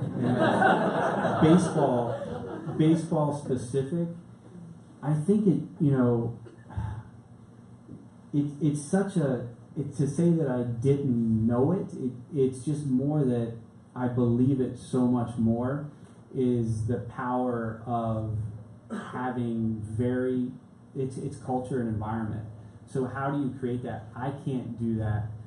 John Gibbons can't do that. There's only really one player that can do that, and it's players. That's what I firmly believe, that having the right players leading your clubhouse at the right time in their careers. Like, you look at the Spurs and you look at the Patriots, and that sustainable success of a Tom Brady, the sustainable success of having Tim Duncan in those environments, and just how powerful that is. And when you have it, you know, there's only a few teams in all of professional sport that have it, and that's not taking, what's that? A culture of winning. Yeah, and so you know, it's not something 5 years ago I didn't think, but when you get closer to it and you learn more about it, it just becomes more and more prevalent. On a smaller scale, like, you know, probably want to hear about something that I say, man, I wish I would have done that differently. I won't say the player's name, but it's that catching, how the impact of solid defensive play is at the catching position can never be discounted. I feel like that's something that in the last couple of years I really probably overlooked a bit. Shy, who do you think he's talking about? Who do you think he's talking about, Shy? I've got some ideas, but since he didn't want to name it, I don't think I'll name it. But I think everyone appreciates Russ Martin a little bit more after last year. Kim's with me with a question. Hi. So last year, to use a technical term, the number of home runs was bonkers. Does that, assuming that is a little bit sustainable and it's not a one-year phenomenon, does that change how you think about pitching going forwards? Yeah, I mean, it absolutely does. It has, right? So I think a couple things that have happened that have created that. You know, Kevin Pillar, he and I were having a discussion about this at last weekend at FanFest, where his take on it is that that's how players get paid, by hitting the ball over the fence, and that has certainly influenced players. If he's saying that, then that's real. If he's articulating that, and he's a player and he gets the chance to go up there and hit, that is influencing it. I think there's a lot more layers to it than that. I think a few things that you've seen are swing plane and guys launch angle trying to get the ball in the air more often because of shifts, because of better defensive play, because of better surfaces. Everyone talks about the baseball being potentially juiced. Baseballs are better. They're just better. Just like this beer is better. And just like this, it's just pretty good. Left field, Maris, whatever. I have one back there. But the baseballs they're more consistent. They're not, so the range of variance in baseballs, their consistency has steadily decreased. So they are harder. They're more, it's not that they are individually harder, they are in aggregate harder. So that's going to create more opportunity for balls to travel further. So is that sustainable? Yes, but the other thing that you've seen, I think, when you've seen as launch angle has changed for hitters trying to elevate, pitchers have started to throw higher, to throw above that launch angle. And so the error of margin, that's great if you can execute it, but as pitchers are learning to pitch higher, they typically don't miss higher than that sweet spot. They probably are going to miss on the sweet spot. So there's so many variables and layers that I think that people will adjust, and I don't think it's going to continue to climb. I think what will happen is you'll see something that's more like that. Just as a follow-up, Ross, as well as home run spiking, strikeouts have also been, there's a lot more swing and miss. From your point of view, would you tolerate more swing and miss for more home run? In a vacuum, no. I think that's two-strike approach, and I'm just one individual. I'm not going to drive that change for an industry, but I think the two-strike approach is a very important part, and Shai makes a great point. Like that has changed, in my opinion, in a negative way. That guys they're not thinking about that's what a winning player does, in my opinion. That if you have a man on second and you have a two-strike count, or even if you don't, you're trying to get on it, depending on the situation. I mean, there are times where you should just forget about the count and you should try to hit it over the fence. There are times in the game where that depending on the player that it is. But for the most part, if there's a man on second and it's a one-run game or not even, and you have two strikes on you, your approach should be very different, and we're seeing less of that. I'm sitting here with Matt, who has a question. So the Cleveland Indians, they're owned by one rich guy, and the Blue Jays is owned by an organization. Just curious how your role changes and the priorities handed down sort of thing. Do those differ at all? Yeah, I mean, so every organization, every challenge is different. So, and ours is unique in that we are corporately run. We have some clear benefits to that. The potential and the upside of maximizing that corporately run structure. I think we have the best person in baseball to help us maximize that, and Mark Shapiro. Mark's been considered a future commissioner. He's been considered one of the best executives in the game. He's one of the smartest, best leaders I've ever been around. And so if there's going to be a way to maximize what we do have here, the upside of being corporately run, it's him. He's the person to do it in the game. The downside of it is we have a little less agility from time to time, and that's just part of it. So, there are other situations where you have more agility but less resources. So, there are some situations in professional sport you would look to as ideal, and we're working towards that. We feel because we're representing a nation and have the market that we do in an incredible city, which, by the way, I absolutely love living here. It's an incredible place to work, live, raise family, all of it. So I think maximizing that, we have the right leader to tap into it, but there's no denying that it can be at times less than agile. Okay, one question over here. Same side. I'll stand because it's a tough question. It better be good now that you're prefacing it that way. I'm just going to put it back on you, right? You're not going to like the question. All right. I can't wait for the retort. Okay, so as we were talking, or as you were talking, I heard you say, creating an environment where people aren't looking over their shoulders. Yeah. So obviously the last 2 years has been a time of great transition for the club, new administration.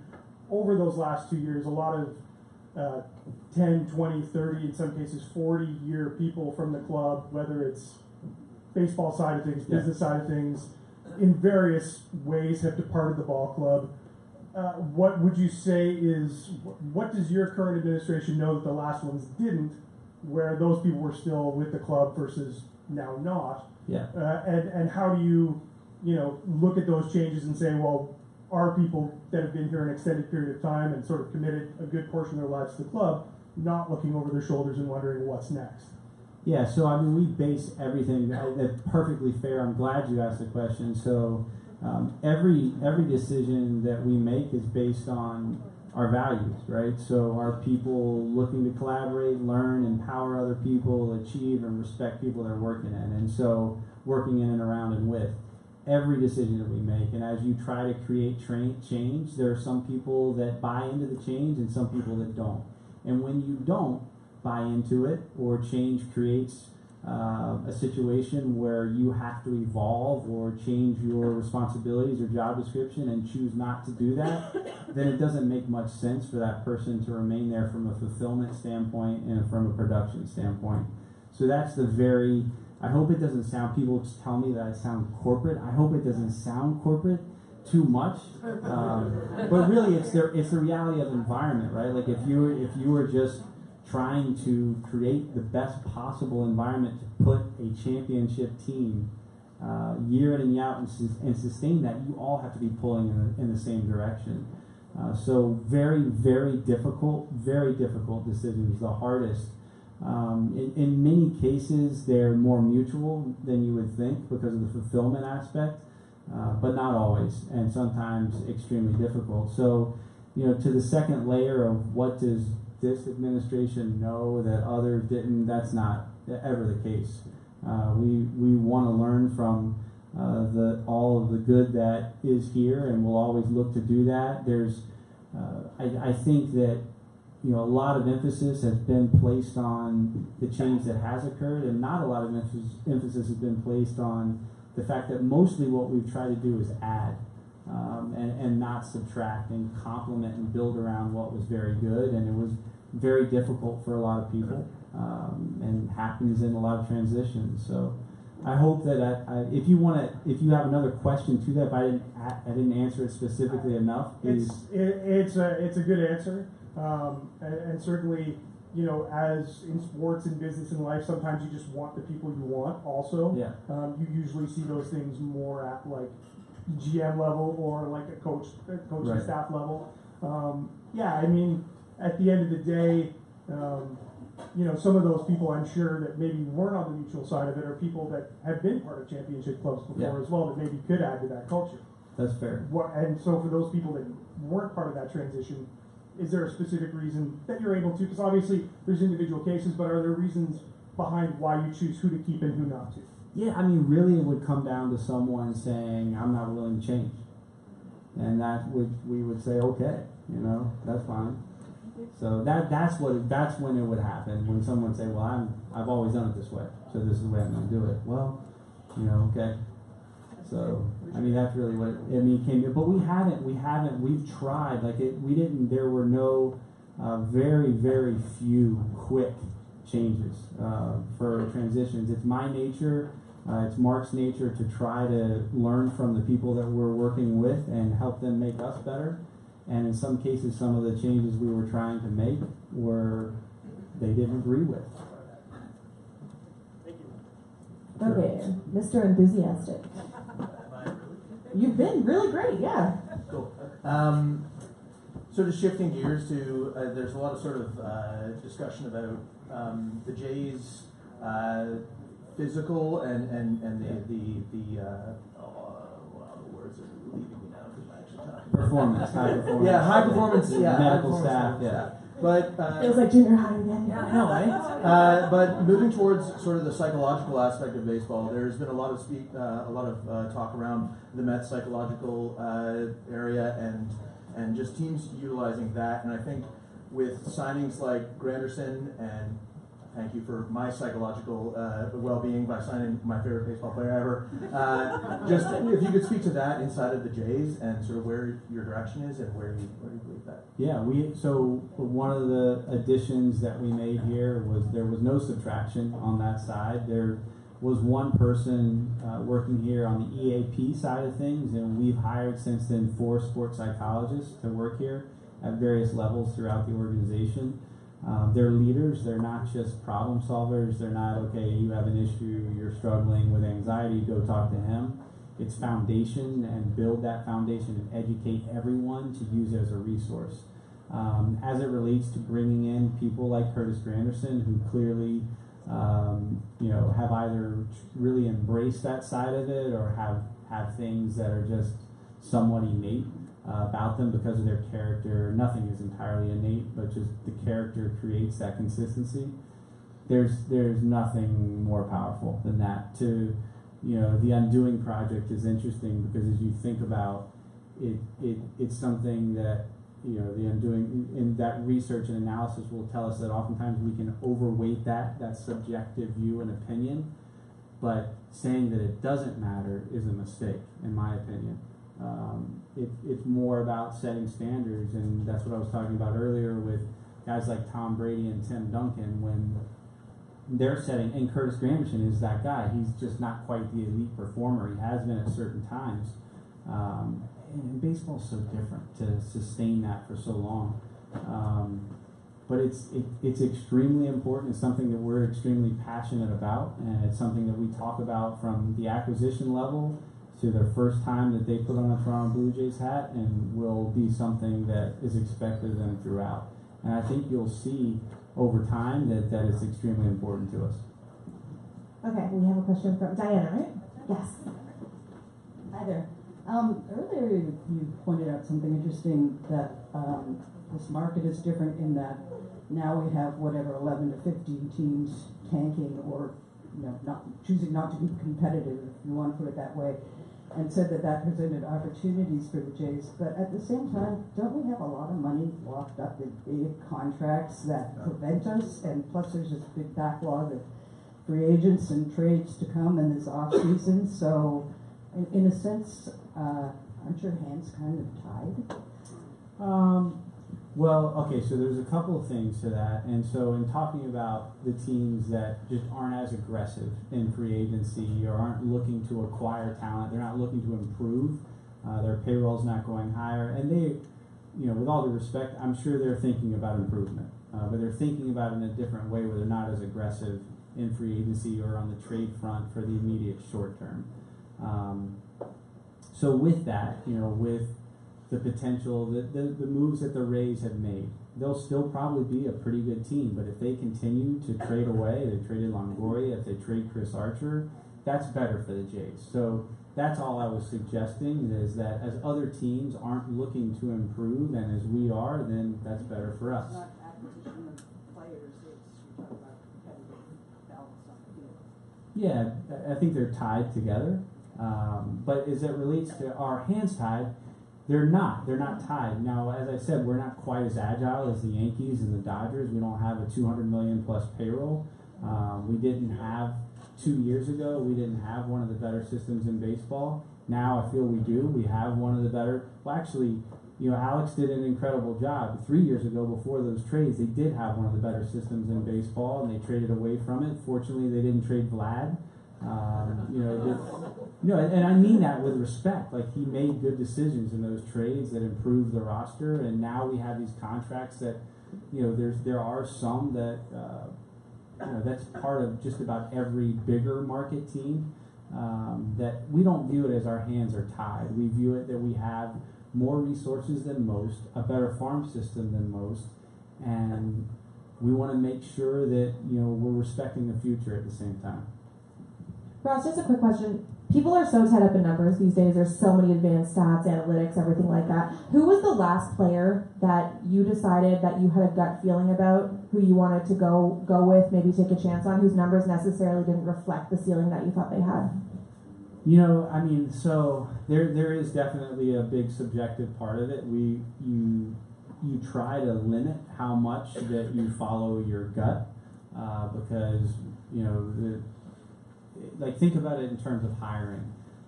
Google does an incredible job of researching the best way to hire people, and making those decisions individually typically don't end well, but making those decisions collectively usually do. So there's always gut involved in every decision we make. There's always huge scout influence of one guy beating the bushes that has worked extremely hard to understand where the upside is in a Randall Grichuk and is pounding the table for that individual. But we're never going to discount and just completely say, I don't care what the research says.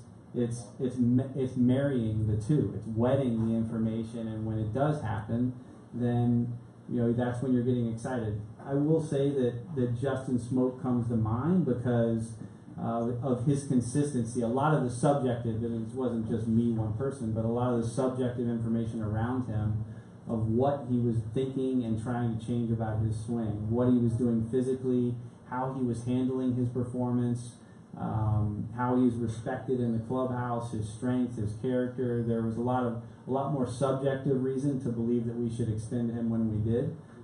So that's the individual that comes to mind. Are you ready? Just a quick question about, you mentioned catcher defense, how you think it's important. I'm just wondering what kind of tools you use to evaluate that, and kind of where you rank a lot of the skills that come with catching.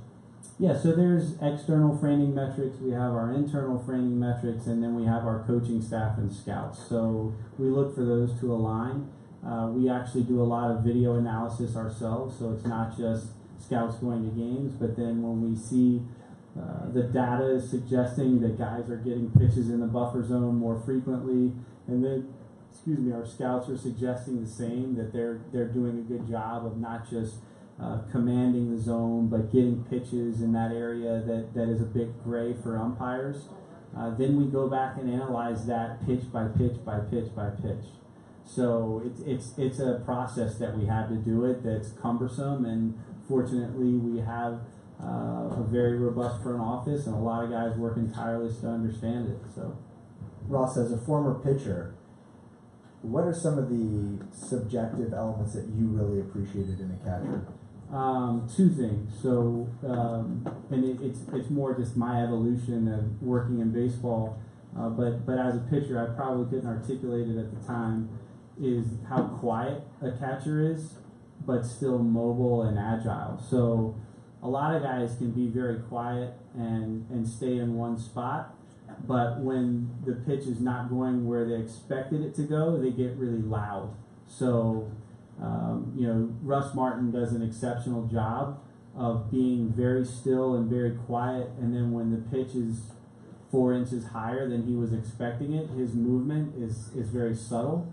So the umpire will pick up on a very loud movement. If a guy is reaching and his body shifts in a loud way, that's a signal to the umpire that something wasn't supposed to occur, and that usually happens to be called a ball, even if it does go over the zone. So there's a lot of analysis that suggests guys that have significant range of motion through their ankles, their knees, and their hips is what allows that. So that's a lot athleticism, right? But Russ is a freak. He is an absolute freak athlete.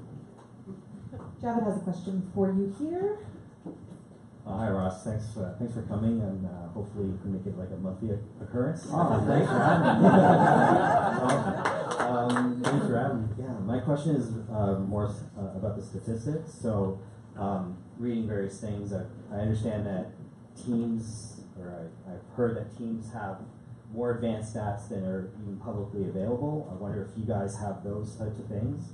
If you use how you use them, obviously in player evaluation, but do you use them in evaluating players you have on the in the organization and allowing them to improve in different ways?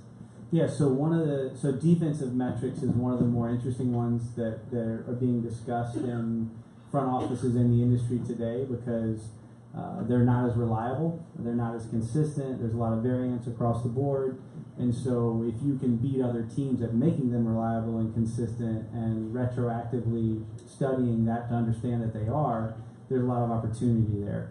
So I understand that, as you guys do on a basic level. I'm not an analyst. I don't have a background of R&D, but what we do is then we bring in people like myself who watch the game all the time and ask questions to our analysts about how to make our research better. So how do we make our research better than the Chicago Cubs and Houston Astros? And we know what ESPN and MLB have. We know what StatCast. There's a lot of publicly available information, but how do we find the holes that our scouts are telling us are clearly there, or the inconsistency in the information is telling us there, and plug them? So the example I gave you on catching metrics is one small example. Another example would be outfield defense. So StatCast is great information, but there's holes and flaws because you don't always understand the starting point, or just how hard the ball was hit, or the trajectory of it, or if it's a total fluke that happens in a game that you just don't see in the data. But when you do see those errors in the information, we go back and watch the video so that we can pull it out, and that just takes manpower. That's what it comes down to, is understanding where the flaws are and then using the manpower to go back and either tease in or tease out the appropriate information. But what you're talking about is what all 30 teams are thinking about at varying degrees and varying levels a lot and often. But it's never going to take away the question about what your instincts are telling you, and that's where you're trying to marry that information. We need the Cito Gaspins of the world and the John Gibbons of the world to be really challenging some of the newer research, and that will always be the case in our view. Okay, we have time for one more question, and I know the person beside me is giving me kind of because it's not you, sorry. I know you had a question, but I have to give the last question to everyone's favorite man in the room, the bartender, JP. Hi Ross, just a question coming from the Cleveland organization. How do people within the organization feel about the name and their old logo? And also, why aren't they being proactive enough about changing it? I went to Progressive Field, which is by the way a great baseball park last summer, and there was fans that just full on wore like headdresses, which I found very offensive. So why aren't they being more proactive about changing it?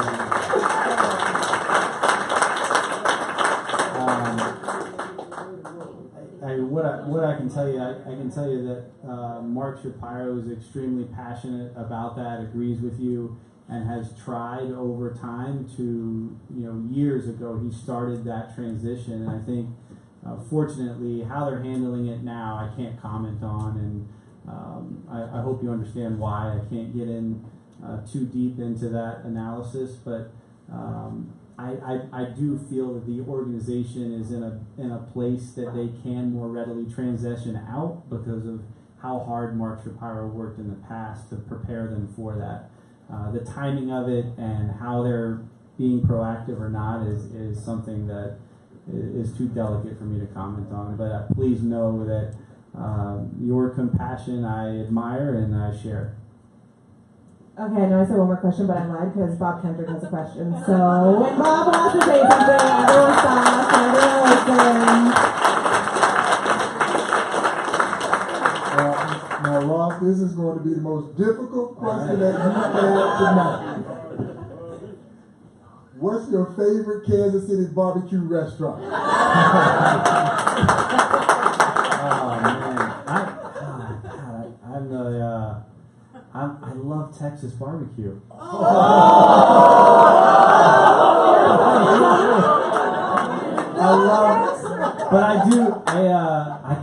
can't name the Kansas City spots. So I guess, have you ever been to Crazy Eights in Dallas? No, I haven't. Oh, Texas cake, baby.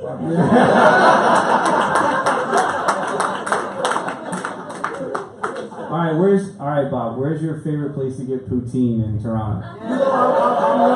I'm learning my way around. and seriously, I want to thank you guys for signing my good friend Curtis Grant. He's one of the great guys in baseball. He's been a friend of the Negro League Museum for many years. I hope to see him I'm glad he's back in the American League, where hopefully we'll get a chance to see him this season. Stopping by the museum again, so thank you for doing that. No, thanks for all that you do, Bob. Yeah. Well, Ross, thank you very much for being open and upfront with a lot of your answers. I'm sure it's been enlightening for everyone, so thank you. Everyone, round of applause for Ross Atkins. Thank you very much. As well, a round of applause to all you guys for coming out. We were talking backstage before with Kevin Kennedy when we started this, must have been 4 or 5 years ago now, and it's at that point it was one show. John Lott, who's here, and myself were the only guests that night, I believe, and it's grown into an event that happens all the time and speaks to the passion of baseball fans here in the city, and a lot of sports fans aren't going to come out as diligently as often as you guys do, but baseball certainly lends itself to these conversations, lends itself to the passion, so we appreciate you guys. Thank you everyone for coming out.